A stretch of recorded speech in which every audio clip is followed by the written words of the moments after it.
ਸੋ ਸਵਾਗਤ ਹੈ ਜੀ ਤੁਹਾਡਾ ਸਾਰਿਆਂ ਦਾ ਫੇਸਬੁੱਕ ਪੇਜ ਗਿਆਨ ਰਤਨ ਦੇ ਉੱਪਰ। ਹਰ ਐਤਵਾਰ ਦੀ ਤਰ੍ਹਾਂ ਅੱਜ ਵੀ ਤੁਹਾਡੇ ਸਨਮੁਖ ਹੋਇਆ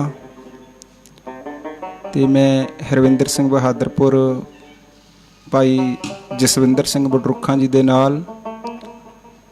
ਜਿਵੇਂ ਆਪ ਜੀ ਨੂੰ ਪਿਛਲੇ ਐਤਵਾਰ ਦੱਸਿਆ ਸੀਗਾ ਵੀ ਨਾਲ ਅਸੀਂ ਗੁਰੂ ਨਾਨਕ ਪਾਤਸ਼ਾਹ ਜੀ ਦੀ ਬਾਣੀ ਦੀ ਵਿਚਾਰ ਲੈ ਕੇ ਚੱਲਾਂਗੇ ਤੇ ਨਾਲ ਦੀ ਨਾਲ ਤੁਸੀਂ ਕੋਈ ਵੀ ਤੁਹਾਡੇ ਮਨ ਦੇ ਵਿੱਚ ਕੋਈ ਪ੍ਰਸ਼ਨ ਹੈ ਗੁਰੂ ਨਾਨਕ ਪਾਤਸ਼ਾਹ ਜੀ ਦੀ ਬਾਣੀ ਦੀ ਵਿਚਾਰ ਦੇ ਬਾਬਤ, ਜਾਂ ਤੁਸੀਂ ਕਿਸ ਨਜ਼ਰੀਏ ਨਾਲ ਉਸ ਬਾਣੀ ਨੂੰ ਸਮਝਦੇ ਹੋ, ਕੋਈ ਵੀ ਪੱਖ ਤੁਸੀਂ ਆਪਣਾ ਰੱਖ ਸਕਦੇ ਹੋ, ਕਿਉਂਕਿ ਹਰ ਇੱਕ ਨੂੰ ਅਧਿਕਾਰ ਹੈ ਆਪਣੀ ਗੱਲ ਕਰਨ ਦਾ। ਸੋ ਆਪ ਜੀ ਨੂੰ ਮੋਬਾਈਲ ਨੰਬਰ ਉੱਪਰ ਸਕਰੀਨ ਤੇ ਸ਼ੋ ਕਰ ਰਿਹਾ ਹੈ, ਇਸ ਨੰਬਰ ਦੇ ਉੱਪਰ ਤੁਸੀਂ ਸੰਪਰਕ ਕਰ ਸਕਦੇ ਹੋ।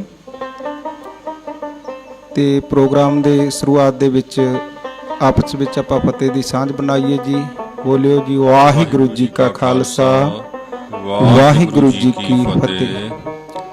ਸੋ ਅੱਜ ਅਸੀਂ ਜਪ ਬਾਣੀ ਤੋਂ ਸ਼ੁਰੂਆਤ ਕਰਨ ਲੱਗੇ ਹਾਂ ਜੋ ਗੁਰੂ ਨਾਨਕ ਪਾਤਸ਼ਾਹ ਜੀ ਨੇ ਉਚਾਰੀ, ਤੇ ਨਾਲ ਦੀ ਨਾਲ ਤੁਹਾਡੇ ਵਿਚਾਰ ਜੋ ਆਉਣਗੇ ਉਹਨਾਂ ਤੇ ਆਪਾਂ ਪ੍ਰੋਗਰਾਮ ਵਿਚਾਰ ਵਟਾਂਦਰਾ ਆਪਣਾ ਨਾਮ ਹੈ ਪ੍ਰੋਗਰਾਮ ਦਾ, ਤੁਸੀਂ ਵੀ ਆਪਣੇ ਵਿਚਾਰ ਰੱਖ ਸਕਦੇ ਹੋ ਜੀ।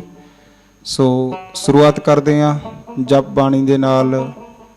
ਭਾਈ ਸਾਹਿਬ ਭਾਈ ਜਸਵਿੰਦਰ ਸਿੰਘ ਜੀ ਆਪ ਜੀ ਦੇ ਨਾਲ ਸਾਂਝ ਬਣਾਉਣਗੇ ਜੀ। ਹਾਂਜੀ, ਆਪਾਂ ਸਾਂਝ ਸਾਰੇ ਸੰਗਤ ਜਿਹੜੀ ਹੈਗੀ ਆ ਤੇ ਨਾਲ ਮੇਰੇ ਵੀਰ ਹਰਵਿੰਦਰ ਸਿੰਘ ਰਲ ਮਿਲ ਕੇ ਹੀ ਆਪਾਂ ਜਿਹੜੀ ਹੈਗੀ ਆ ਸਾਰੀ ਸਾਂਝ ਪਾਉਣੀ ਆ।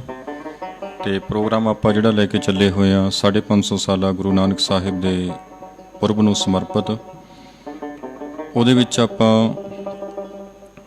ਗੱਲ ਵੱਧ ਤੋਂ ਵੱਧ ਕਰਾਂਗੇ ਗੁਰੂ ਨਾਨਕ ਸਾਹਿਬ ਜੀ ਦੀ ਉਚਾਰੀ ਹੋਈ ਬਾਣੀ, ਉਹਨੂੰ ਆਪਾਂ ਵੱਧ ਤੋਂ ਵੱਧ ਆਪਸ ਵਿੱਚ ਸੰਗਤਾਂ ਦੇ ਨਾਲ ਇੱਕ ਦੂਜੇ ਨਾਲ ਆਪਾਂ ਸਾਂਝਾ ਕਰ ਸਕੀਏ, ਕਿਉਂਕਿ ਆਪਾਂ ਸਿੱਖਣਾ ਜ਼ਿਆਦਾਤਰ ਗੁਰੂ ਸਾਹਿਬ ਦੀ ਬਾਣੀ ਤੋਂ ਹੀ ਆ।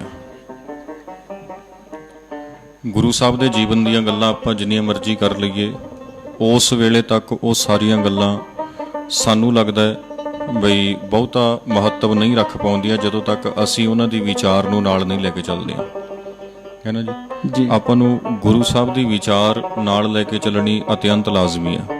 ਸੋ ਇਹਦੇ ਲਈ ਗੁਰੂ ਸਾਹਿਬ ਸੱਚੇ ਪਾਤਸ਼ਾਹ ਨੇ ਜੋ ਆਪਣੀ ਬਾਣੀ ਉਚਾਰੀ, ਅਸੀਂ ਕੋਸ਼ਿਸ਼ ਇਹ ਕੀਤੀ, ਆਪਣੇ ਵੱਲੋਂ ਅਸੀਂ ਯਤਨ ਕੀਤਾ ਬਈ ਗੁਰੂ ਸਾਹਿਬ ਦੀ ਉਚਾਰੀ ਹੋਈ ਬਾਣੀ ਤੋਂ ਹੀ ਆਪਾਂ ਆਪਣੀ ਸਾਰੀ ਦੀ ਸਾਰੀ ਗੱਲ ਆਰੰਭ ਕਰੀਏ।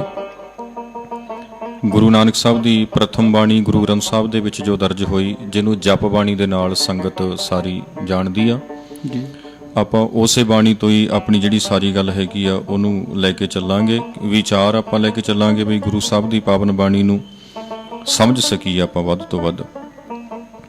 ਸੋ ਸਭ ਤੋਂ ਪਹਿਲੀ ਗੱਲ, ਗੁਰੂ ਨਾਨਕ ਸਾਹਿਬ ਜੀ ਦੀ ਪਾਵਨ ਬਾਣੀ ਜੇ ਆਪਾਂ ਉਹਨੂੰ ਬਣਤਰ ਪੱਖ ਤੋਂ ਦੇਖ ਕੇ ਚੱਲੀਏ ਜੀ, ਉਹ 2 ਸ਼ਲੋਕ ਤੇ 38 ਪੌੜੀਆਂ ਜੀ, ਹੈ ਨਾ ਜੀ। 2 ਸ਼ਲੋਕ ਤੇ 38 ਪੌੜੀਆਂ ਦਾ ਉਹ ਸਮੂਹ ਹੈਗੀ ਆ। ਤੇ ਆਰੰਭ ਦੇ ਵਿੱਚ ਜਿਹੜਾ ਮੰਗਲ ਰੱਖਿਆ ਗਿਆ, ਉਹ ਮੰਗਲ ਜਪ ਬਾਣੀ ਦਾ ਵੀ ਆ, ਤੇ ਜਪ ਬਾਣੀ ਦੇ ਨਾਲ ਨਾਲ ਉਹ ਜਿਹੜਾ ਮੰਗਲ ਹੈਗਾ ਉਹ ਗੁਰੂ ਗ੍ਰੰਥ ਸਾਹਿਬ ਦਾ ਵੀ ਹੈਗਾ, ਕਿਉਂਕਿ ਉਹ ਮੰਗਲ ਹਰ ਇੱਕ ਰਾਗ ਦੇ ਵਿੱਚ ਜਾਂ ਜਿੱਥੇ ਸ਼ਬਦ ਆਰੰਭ ਹੁੰਦੇ ਆ ਉਹ ਵੱਖ-ਵੱਖ ਰੂਪਾਂ 'ਚ ਗੁਰੂ ਸਾਹਿਬ ਨੇ ਦਰਜ ਕੀਤਾ ਹੋਇਆ, ਹੈ ਨਾ ਜੀ। ਭਾਵੇਂ ਉਹ ਇੱਕ ਓੰਕਾਰ ਸਤ ਗੁਰਪ੍ਰਸਾਦ ਦੇ ਰੂਪ ਦੇ ਵਿੱਚ ਹੋਵੇ, ਭਾਵੇਂ ਉਹ ਇੱਕ ਓੰਕਾਰ ਸਤਨਾਮ ਕਰਤਾ ਪੁਰਖ ਗੁਰਪ੍ਰਸਾਦ ਹੋਵੇ, ਹੈ ਨਾ, ਜਾਂ ਫਿਰ ਉਹ ਸੰਪੂਰਨ ਮੂਲ ਮੰਤਰ ਰੂਪ 'ਚ ਹੋਵੇ, ਉਹਨੂੰ ਗੁਰੂ ਗ੍ਰੰਥ ਸਾਹਿਬ ਦੇ ਵਿੱਚ ਹਰ ਇੱਕ ਥਾਂ ਦੇ ਉੱਪਰ ਦਰਜ ਕੀਤਾ ਗਿਆ। ਤਾਂ ਉਸ ਮੰਗਲਾਚਰਨ ਦੇ ਵਿੱਚ ਗੁਰੂ ਸਾਹਿਬ ਨੇ ਜਿਹੜੀ ਗੱਲ ਕੀਤੀ ਹੈ, ਜਿਵੇਂ ਗੁਰੂ ਸਾਹਿਬ ਆਪਣੇ ਉਸ ਬਚਨ ਨੂੰ ਲੈ ਕੇ ਚੱਲਦੇ ਆ, ਸਭ ਤੋਂ ਪਹਿਲੀ ਗੱਲ ਉਹਦੇ 'ਚ ਹੈਗੀ ਹੈ ਜੀ ਇੱਕ ਓੰਕਾਰ। ਇੱਕ ਓੰਕਾਰ ਤੋਂ ਆਪਾਂ ਇਹ ਮੰਨ ਸਕਦੇ ਹਾਂ ਬਈ ਗੁਰੂ ਸਾਹਿਬ ਨੇ ਆਪਣੀ ਜਿਹੜੀ ਗੱਲ ਹੈਗੀ ਆ ਉਹ ਸਾਰੀ ਜੀ ਇੱਕ ਰਾਹੀਂ ਇਹ ਸਪਸ਼ਟ ਕੀਤੀ ਆ, ਹੈ ਨਾ ਜੀ। ਇੱਕ ਨੂੰ ਆਪਾਂ ਇਸ ਰੂਪ 'ਚ ਸਮਝਣਾ ਵੀ ਉਹ ਇੱਕ ਅੱਜ ਸਾਡੇ ਜੀਵਨ 'ਚ ਸਾਨੂੰ ਕੰਮ ਦੇਵੇ, ਹੈ ਨਾ। ਹੁਣ ਕੋਈ ਵੀ ਗੱਲ ਜਿਹੜੀ ਆਪਾਂ ਸਮਝਦੇ ਹਾਂ, ਦਰਸ਼ਕ ਵੀ ਇਸ ਗੱਲ ਦਾ ਧਿਆਨ ਰੱਖਣ ਬਈ ਕੋਈ ਵੀ ਵਚਨ ਆਪਣੇ ਲਈ ਲਾਹੇਵੰਦ ਉਸ ਵੇਲੇ ਹੁੰਦਾ ਜਦੋਂ ਆਪਾਂ ਉਹਦੇ ਤੋਂ ਸਿੱਖਿਆ ਲਈਏ ਜਾਂ ਉਹ ਮੌਜੂਦਾ ਦੌਰ ਦੇ ਵਿੱਚ ਸਾਡੇ ਨਾਲ ਮੇਲ ਖਾਂਦਾ ਹੋਵੇ, ਹੈ ਨਾ ਜੀ। ਹਾਂਜੀ। ਜਦੋਂ ਤੱਕ ਉਹ ਆਪਣਾ ਹਾਣੀ ਨਹੀਂ ਬਣਦਾ ਜਾਂ ਆਪਾਂ ਉਸ ਦੇ ਹਾਣੀ ਨਹੀਂ ਬਣ ਪਾਉਂਦੇ, ਉਹ ਆਪਣੀ ਜ਼ਿੰਦਗੀ ਦਾ ਹਿੱਸਾ ਨਹੀਂ ਬਣ ਪਾਉਂਦਾ, ਆਪਾਂ ਉਹਨੂੰ ਹਿੱਸਾ ਨਹੀਂ ਬਣਾ ਪਾਉਂਦੇ, ਉਦੋਂ ਤੱਕ ਉਹ ਆਪਣੇ ਲਈ ਲਾਹੇਵੰਦ ਨਹੀਂ ਹੁੰਦਾ ਜੀ। ਹੁਣ ਇਹਨੂੰ ਆਪਾਂ ਇਦਾਂ ਸਮਝ ਲਈਏ ਬਈ ਆਪਾਂ ਤੁਰੇ ਜਾ ਰਹੇ ਹਾਂ ਸੜਕ ਦੇ ਉੱਪਰ, ਤੇ ਉਹਦੇ ਸਾਹਮਣੇ ਆਪਣੇ ਰਸਤੇ ਦੇ ਵਿੱਚ ਜਦੋਂ ਆਪਾਂ ਤੁਰੇ ਜਾ ਰਹੇ ਹੁੰਦੇ ਆ, ਆਪਣੇ ਬੋਰਡ ਲੱਗੇ ਹੁੰਦੇ ਆ, ਉਹਨਾਂ ਬੋਰਡਾਂ ਦੇ ਉੱਪਰ ਥਾਂ ਦੇ ਉੱਪਰ ਦਿਸ਼ਾ ਲਿਖੀ ਹੁੰਦੀ ਆ। ਹਾਂਜੀ। ਤੇ ਉਹ ਜਿਹੜੀ ਦਿਸ਼ਾ ਲਿਖੀ ਹੁੰਦੀ ਆ ਉਹ ਵੱਖ-ਵੱਖ ਮੰਜ਼ਲਾਂ ਦੀ ਲਿਖੀ ਹੁੰਦੀ ਹੈ ਵੀ ਇੱਥੋਂ ਸੜਕ ਇਸ ਪਾਸੇ ਜਾਂਦੀ ਹੈ, ਇੱਥੋਂ ਇਸ ਪਾਸੇ, ਇੱਥੋਂ ਇਸ ਪਾਸੇ, ਹੈ ਨਾ। ਤਾਂ ਉਹ ਸਾਰੀਆਂ ਚੀਜ਼ਾਂ ਆਪਣੇ ਲਈ ਮਹੱਤਵ ਉਦੋਂ ਰੱਖਦੀਆਂ ਨੇ ਜਦੋਂ ਸਭ ਤੋਂ ਪਹਿਲਾਂ ਆਪਾਂ ਨੂੰ ਆਪਣੀ ਮੰਜ਼ਿਲ ਕਲੀਅਰ ਹੋਵੇ, ਤੇ ਦੂਜੀ ਗੱਲ ਆਪਾਂ ਉਹਨਾਂ ਸਾਈਨ ਬੋਰਡਾਂ ਤੋਂ ਸੇਧ ਲੈ ਸਕਣ ਦੇ ਯੋਗ ਹੋਈਏ, ਹੈ ਨਾ।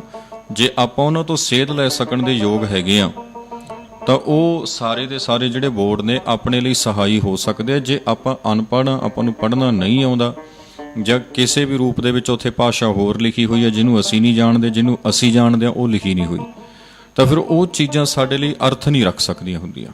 ਠੀਕ ਹੈ ਜੀ, ਹੈ ਨਾ। ਉਹ ਕਿੰਨੇ ਮਰਜ਼ੀ ਮਹਾਨ ਕਿਉਂ ਨਾ ਹੋਣ, ਉਹਨਾਂ ਬੋਰਡਾਂ ਤੇ ਖਰਚਾ ਕਿੰਨਾ ਮਰਜ਼ੀ ਸਰਕਾਰ ਨੇ ਕਿਉਂ ਨਾ ਕੀਤਾ ਹੋਵੇ, ਪਰ ਜੇ ਅਸੀਂ ਉਹਦੇ ਤੋਂ ਸਿੱਖ ਨਹੀਂ ਸਕਦੇ, ਉਹਦੇ ਤੋਂ ਸੇਧ ਨਹੀਂ ਲੈ ਸਕਦੇ, ਤਾਂ ਉਹ ਸਾਡੇ ਲਈ ਕੋਈ ਮਹਾਨ ਮਤਲਬ ਦਰਜਾ ਨਹੀਂ ਰੱਖਦੀ ਹੈ, ਹੈ ਨਾ। ਠੀਕ ਹੈ। ਹੁਣ ਗੁਰੂ ਸਾਹਿਬ ਦੀ ਪਾਵਨ ਬਾਣੀ ਨੂੰ ਜਦੋਂ ਅਸੀਂ ਪਾਵਨ ਬਾਣੀ ਦਾ ਪਾਠ ਕਰਦੇ ਹਾਂ ਤਾਂ ਬਾਣੀ ਤੋਂ ਅਸੀਂ ਆਪਣੇ ਜੀਵਨ ਦੇ ਵਿੱਚ ਸੇਧ ਲੈਣੀ ਹੁੰਦੀ ਆ, ਸਿੱਖਿਆ ਲੈਣੀ ਹੁੰਦੀ ਹੈ ਨਾ। ਹੁਣ ਜਿਹੜੇ ਮਤਲਬ ਗੁਰੂ ਸਾਹਿਬ ਦੀ ਪਾਵਨ ਬਾਣੀ ਦੇ ਵਿੱਚ ਹੀ ਇਹ ਬਚਨ ਦਰਜ ਹੋਏ ਨੇ, ਆਪਾਂ ਪਹਿਲਾਂ ਵੀ ਇਹਨਾਂ ਦੀ ਸ਼ਾਇਦ ਗੱਲ ਕੀਤੀ ਆ ਵੀ ਜਿਹੜਾ ਨਿਰਾਪੁਰਾ ਪੜ੍ਹਨ ਤੱਕ ਇਹ ਸੀਮਿਤ ਹੋਣਾ ਹੁੰਦਾ, ਉਹ ਜਿਹੜਾ ਪੜ੍ਹਨ ਤੱਕ ਸੀਮਿਤ ਹੋਣਾ ਹੁੰਦਾ ਉਹਨੂੰ ਗੁਰੂ ਸਾਹਿਬ ਨੇ ਬਾਣੀ ਦੇ ਵਿੱਚੋਂ ਬਹੁਤੀ ਕੋਈ ਮਾਨਤਾ ਨਹੀਂ ਦਿੱਤੀ, ਹੈ ਨਾ। ਕਿਆ ਪੜ੍ਹੀਆ ਕਿਆ ਗੁਣੀਆਂ, ਕਿਆ ਵੇਦ ਪੁਰਾਣਾ ਸੁਣੀਆਂ, ਪੜ੍ਹੇ ਸੁਣੇ ਕਿਆ ਹੋਈ, ਜੋ ਸਹਿਜ ਨਾ ਉਪਜੋ ਸੋਈ। ਸੋ ਆਪਾਂ ਕੋਸ਼ਿਸ਼ ਕਰਨੀ ਹੈ ਵੀ ਆਪਾਂ ਇਹਨੂੰ ਸਮਝ ਕੇ ਚੱਲੀਏ।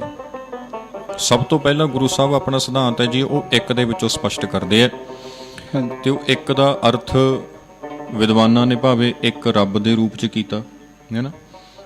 ਉਹਨੂੰ ਠੀਕ ਹੈ ਜੀ, ਇੱਕ ਰੱਬ ਨੂੰ ਵੱਖ-ਵੱਖ ਧਰਮਾਂ 'ਚ ਵੀ ਵੱਖ-ਵੱਖ ਰੂਪਾਂ 'ਚ ਮੰਨਿਆ ਗਿਆ, ਤਾਂ ਉਹ ਕਿਸੇ ਨਾ ਕਿਸੇ ਥਾਂ ਤੇ ਜਾ ਕੇ ਕਈ ਸਾਡੇ ਵੀਰ ਇਉਂ ਵੀ ਕਹਿ ਦਿੰਦੇ ਆ ਵੀ ਜੀ ਇਹੀ ਸਿਧਾਂਤ ਫਲਾਣੇ ਧਰਮ 'ਚ ਇਸ ਰੂਪ 'ਚ ਬਿਆਨਿਆ ਗਿਆ, ਫਲਾਣੀ ਥਾਂ ਤੇ ਇਸ ਰੂਪ 'ਚ ਬਿਆਨਿਆ ਗਿਆ। ਠੀਕ ਹੈ, ਹੋਊਗਾ, ਹਾਂਜੀ, ਹੈ ਨਾ, ਬਿਆਨਿਆ ਗਿਆ ਹੋਣਾ, ਕੋਈ ਵੱਡੀ ਗੱਲ ਨਹੀਂ, ਉਹਦਾ ਬਿਆਨ ਕੀਤਾ ਗਿਆ ਹੋਣਾ, ਪਰ ਆਪਾਂ ਇਹ ਵੇਖਣਾ ਹੁੰਦਾ ਹੈ ਬਈ ਗੁਰੂ ਸਾਹਿਬ ਨੇ ਉਸ ਚੀਜ਼ ਨੂੰ ਕਿਸ ਰੂਪ ਦੇ ਵਿੱਚ ਪੇਸ਼ ਕੀਤਾ ਜੀ, ਹੈ ਨਾ। ਗੁਰੂ ਸਾਹਿਬ ਦਾ ਪੇਸ਼ ਕਰਨ ਦਾ ਤਰੀਕਾ ਕੀ ਸੀ।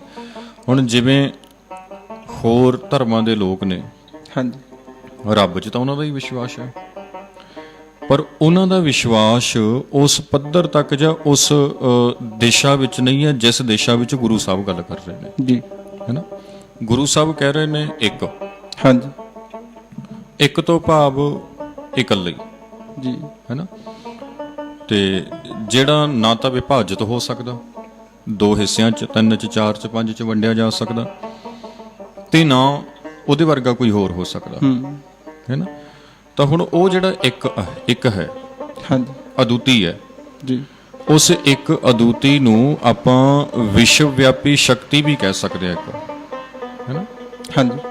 ਇਹਨੂੰ ਕਈ ਆਪਣੇ ਜਿਹੜੇ ਵਿਦਵਾਨ ਨੇ ਉਹ ਯੂਨੀਵਰਸਲ ਐਨਰਜੀ ਵੀ ਕਹਿ ਦਿੰਦੇ ਆ, ਤੇ ਉਹ ਜਿਹੜੀ ਯੂਨੀਵਰਸਲ ਐਨਰਜੀ ਆ, ਜਿਹੜੀ ਵਿਸ਼ਵ ਵਿਆਪੀ ਸ਼ਕਤੀ ਆ, ਜਿਹੜੀ ਹਰ ਇੱਕ ਥਾਂ ਤੇ ਪਸਰੀ ਹੋਈ ਆ, ਜਿੱਥੇ ਵੀ ਮਤਲਬ ਮਨੁੱਖ ਪਹੁੰਚਦਾ ਜਾਂਦਾ ਤਾਂ ਉਹ ਹਰ ਇੱਕ ਥਾਂ ਤੇ ਉਹਨੂੰ ਮਿਲ ਜਾਂਦੀ ਹੈ। ਜਿਵੇਂ ਆਪਾਂ ਅਣਕ ਭਾਂਤ ਹੋਏ ਪਸਰਿਆ ਨਾਨਕੇ ਕੰਕਾਰ, ਹਾਂਜੀ ਹਾਂ, ਉਹ ਚਲੋ ਗੁਰੂ ਸਾਹਿਬ ਨੇ ਉਸ ਨੂੰ ਆਪਣੀ ਭਾਸ਼ਾ 'ਚ ਉਸ ਰੂਪ 'ਚ ਸਪਸ਼ਟ ਕਰ ਦਿੱਤਾ, ਹੈ ਨਾ। ਤਾਂ ਹੁਣ ਉਹ ਗੁਰੂ ਸਾਹਿਬ ਨੇ ਉਹਨੂੰ ਇੱਕ ਮੰਨਿਆ ਜੀ, ਇੱਕ ਤੋਂ ਬਿਨਾਂ ਗੁਰੂ ਸਾਹਿਬ ਨੇ ਦੂਜਾ ਨਹੀਂ ਮੰਨਿਆ, ਹੈ ਨਾ। ਬਿਲਕੁਲ, ਇਸ ਲਈ ਉਹਨਾਂ ਨੇ ਬਾਣੀ 'ਚ ਲਿਖਿਆ ਵੀ ਤੁਧ ਬਿਨ ਦੂਜਾ ਨਾਹੀ ਕੋਈ, ਵੀ ਪਰਮੇਸ਼ਰ ਤੋਂ ਬਿਨਾਂ ਜਿਸ ਰੱਬ ਨੂੰ ਗੁਰੂ ਸਾਹਿਬ ਕਹਿੰਦੇ ਅਸੀਂ ਮੰਨਦੇ ਆ, ਹੈ ਨਾ, ਉਸ ਤੋਂ ਬਿਨਾਂ ਦੂਜਾ ਤਾਂ ਕੋਈ ਹੈ ਹੀ ਨਹੀਂ, ਤੇ ਨਾ ਹੀ ਦੂਜੇ 'ਚ ਗੁਰੂ ਸਾਹਿਬ ਦਾ ਕੋਈ ਵਿਸ਼ਵਾਸ ਹੈ, ਹੈ ਨਾ। ਨਾਨਕ ਅੰਮ੍ਰਿਤ ਏਕ ਹੈ, ਦੂਜਾ ਅੰਮ੍ਰਿਤ ਨਾ ਹੈ, ਹੈ ਨਾ। ਉੱਥੇ ਵੀ ਗੁਰੂ ਸਾਹਿਬ ਨੇ ਇੱਕ ਦੀ ਗੱਲ ਕੀਤੀ, ਦੂਜੇ ਤੀਜੇ ਦੀ ਗੱਲ ਬਿਲਕੁਲ ਨਹੀਂ ਕੀਤੀ ਹੈਗੀ ਹੈ ਨਾ। ਅਵਰ ਨਾ ਜਾਣਾ ਦੂਆ ਤੀਆ, ਜੀ ਇਹ ਕਹਿ ਕੇ ਗੁਰੂ ਸਾਹਿਬ ਨੇ ਉਹਨਾਂ ਸਾਰੀਆਂ ਚੀਜ਼ਾਂ ਨੂੰ ਜਿਹੜੀਆਂ ਪ੍ਰਚਲਿਤ ਸੀ ਹਾਂਜੀ ਉਸ ਇਲਾਕੇ ਵਿੱਚ ਜਿੱਥੋਂ ਗੁਰੂ ਸਾਹਿਬ ਆਪਣਾ ਪ੍ਰਚਾਰ ਕਰਨਾ ਸ਼ੁਰੂ ਕਰਦੇ ਹਾਂਜੀ ਆ, ਹਾਂਜੀ ਤਾਂ ਉਹਨਾਂ ਚੀਜ਼ਾਂ ਨੂੰ ਗੁਰੂ ਸਾਹਿਬ ਛੱਡ ਜਾਂਦੇ ਆ, ਜੀ ਛੱਡ ਕੇ ਉਹਨਾਂ ਤੋਂ ਅੱਗੇ ਲੰਘਦੇ ਆ ਤੇ ਉਹ ਆਪਣੀ ਗੱਲ ਨੂੰ ਹਰ ਇੱਕ ਥਾਂ ਤੇ ਜਿੱਥੇ ਵੀ ਲੈ ਕੇ ਜਾਂਦੇ ਆ ਹਾਂਜੀ ਇੱਕ ਦੇ ਰੂਪ 'ਚ ਪ੍ਰਗਟ ਕਰਦੇ ਆ, ਭਾਵੇਂ ਇਸ ਗੱਲ ਕਰਕੇ ਉਹਨਾਂ ਦਾ ਵਿਰੋਧ ਵੀ ਹੁੰਦਾ ਹਾਂਜੀ ਹੈ ਨਾ। ਉਹ ਕਹਿੰਦੇ ਸਾਡਾ ਈਸ਼ਵਰ ਜਿਹਨੂੰ ਅਸੀਂ ਮੰਨਦੇ ਆ ਉਹ ਇੱਕੋ ਹੀ ਹੈ ਜੀ ਤੇ ਉਹ ਹਰ ਥਾਂ ਤੇ ਵਿਆਪਕ ਆ, ਹਾਂਜੀ ਤੇ ਜਦੋਂ ਉਹ ਇੱਕੋ ਹੀ ਹੈ ਹਰ ਥਾਂ ਤੇ ਵਿਆਪਕ ਹੈ ਤੇ ਉਹ ਸਾਡੇ ਅੰਦਰ ਵੀ ਹੈ, ਤੁਹਾਡੇ ਅੰਦਰ ਵੀ ਹੈ ਨਾ, ਬਿਲਕੁਲ। ਸਾਰਿਆਂ ਦੇ ਅੰਦਰ ਹੈ। ਹਾਂਜੀ ਫਿਰ ਉਹਨੂੰ ਪ੍ਰਾਪਤ ਕਰਨ ਲਈ ਸਾਨੂੰ ਕਿੱਥੇ ਜਾਣਾ ਪਊ ਜੀ? ਕਿਤੇ ਵੀ ਨਹੀਂ ਜਾਣਦੇ, ਕਿਤੇ ਵੀ ਨਹੀਂ ਜਾਣਾ ਪੈਣਾ ਹੈ ਨਾ। ਜਦੋਂ ਹੈ ਹੀ ਸਾਰੀਆਂ ਥਾਵਾਂ ਤੇ ਹੈ, ਬਾਣੀ ਦੇ ਵਿੱਚੋਂ ਗੁਰੂ ਸਾਹਿਬ ਨੇ ਸਪਸ਼ਟ ਕੀਤਾ ਨਾ ਬਈ ਘਰ ਹੀ ਬੈਠਿਆਂ ਸ਼ੌ ਮਿਲੇ ਜੇ ਨੀਅਤ ਰਸ ਕਰੇ, ਬਿਲਕੁਲ ਜੀ ਹੈ ਨਾ।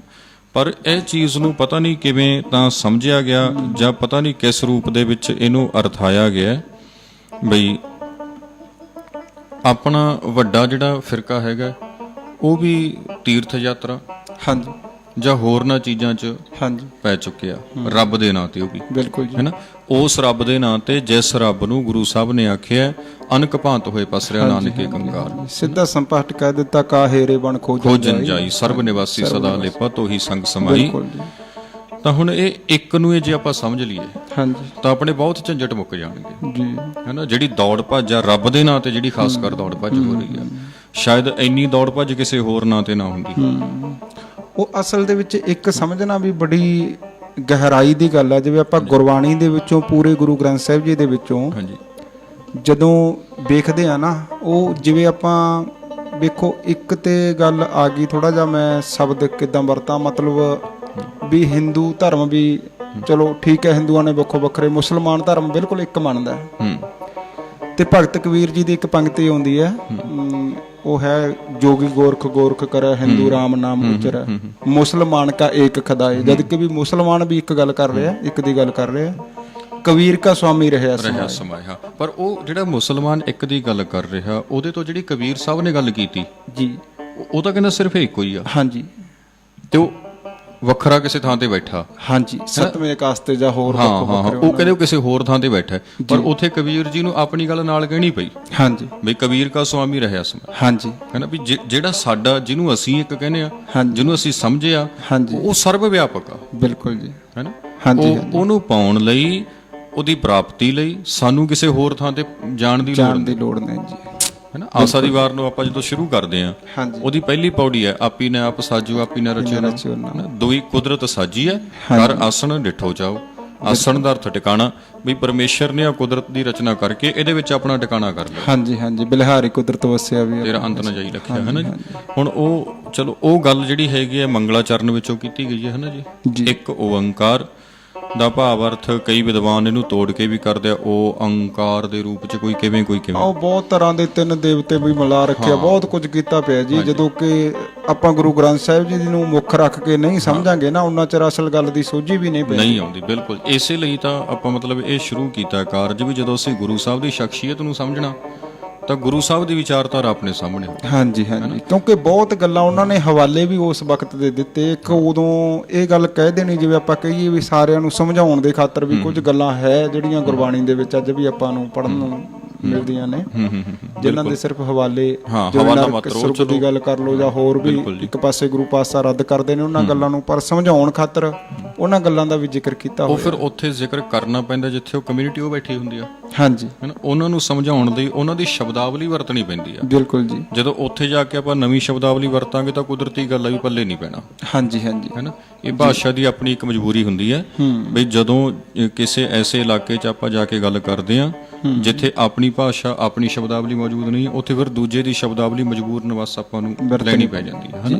ਤਾਂ ਉਹ ਗੁਰੂ ਸਾਹਿਬ ਨੇ ਉਹ ਸ਼ਬਦਾਵਲੀ ਵਰਤੀ ਹੋਈ ਹੈ, ਹਾਂਜੀ ਹਾਂਜੀ, ਉਹ ਹਵਾਲੇ ਮਾਤਰ। ਤਾਂ ਇਹ ਵੀ ਹੁਣ ਤੁਹਾਡੀ ਗੱਲ ਬੜੀ ਵਜਨ ਰੱਖਦੀ ਹੈ ਬਈ ਇਹ ਵੀ ਇੱਥੇ ਸਰੋਤੇ ਨੂੰ ਜਾਂ ਪਾਠਕ ਨੂੰ ਜਾਂ ਪਾਠੀ ਸਿੰਘ ਨੂੰ, ਜਿਹੜੇ ਵੀ ਗੁਰਬਾਣੀ ਦੇ ਪ੍ਰੇਮੀ ਆ, ਜਦੋਂ ਉਹ ਪਾਠ ਕਰਦੇ ਆ ਉਹਨਾਂ ਵਾਸਤੇ ਬੜਾ ਧਿਆਨ ਰੱਖਣਾ ਬਣਦਾ। ਬਿਲਕੁਲ ਜੀ, ਵੀ ਉਹ ਸ਼ਬਦਾਵਲੀ ਨੂੰ ਦੇਖ ਕੇ ਟਪਲਾ ਨਾ ਖਾ ਜਾਣ। ਹਾਂਜੀ, ਹੈ ਨਾ। ਜਦੋਂ ਪਾਠ ਕਰਦੇ ਆ, ਗੁਰਬਾਣੀ ਦਾ ਪਾਠ ਕਰਦੇ ਆ, ਗੁਰਬਾਣੀ ਨੂੰ ਸਮਝਣ ਦੀ ਕੋਸ਼ਿਸ਼ ਕਰਦੇ ਆ, ਤਾਂ ਜਿਹੜੀ ਸ਼ਬਦਾਵਲੀ ਜਿੱਥੇ ਜਾ ਕੇ ਹੋਰ ਆ ਜਾਂਦੀ ਹੈ, ਅਨਮਤੀ ਧਰਮਾਂ ਦੀ ਆ ਜਾਂਦੀ ਹੈ, ਉਹ ਕੇਵਲ ਸ਼ਬਦਾਵਲੀ ਨੂੰ ਦੇਖ ਕੇ, ਸ਼ਬਦ ਬਣਤਰ ਨੂੰ ਦੇਖ ਕੇ ਉਹਨਾਂ ਨੂੰ ਭੁਲੇਖਾ ਨਹੀਂ ਖਾਣਾ ਚਾਹੀਦਾ।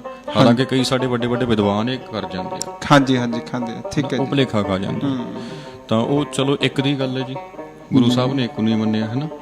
ਤਾਂ ਉਹ ਗੁਰੂ ਸਾਹਿਬ, ਜਿੰਨਾ ਗੁਰੂ ਸਾਹਿਬ ਨੂੰ ਆਪਾਂ ਮੰਨਦੇ ਆ, ਇਹ ਸਾਰੇ ਦਰਸ਼ਕ ਜਿਹੜੇ ਹੈਗੇ ਆ ਆਪਣੇ, ਉਹ ਇਸ ਗੱਲ ਨੂੰ ਧਿਆਨ 'ਚ ਰੱਖਣ ਬਈ ਗੁਰੂ ਜੀ ਮਹਾਰਾਜ ਜਿਸ ਰੱਬ 'ਚ ਵਿਸ਼ਵਾਸ ਰੱਖਦੇ ਨੇ ਉਹ ਅਦੁੱਤੀ ਪਰਮੇਸ਼ਰ ਇੱਕੋ ਹੀ ਆ ਤੇ ਉਹ ਸਰਵ ਵਿਆਪਕ ਆ। ਹਾਂਜੀ ਹਾਂਜੀ, ਹੈ ਨਾ। ਉਹਦੀ ਪ੍ਰਾਪਤੀ ਲਈ ਕਿਤੇ ਜਾਣ ਦੀ ਲੋੜ ਨਹੀਂ, ਦੌੜਨ ਦੀ ਲੋੜ ਨਹੀਂ।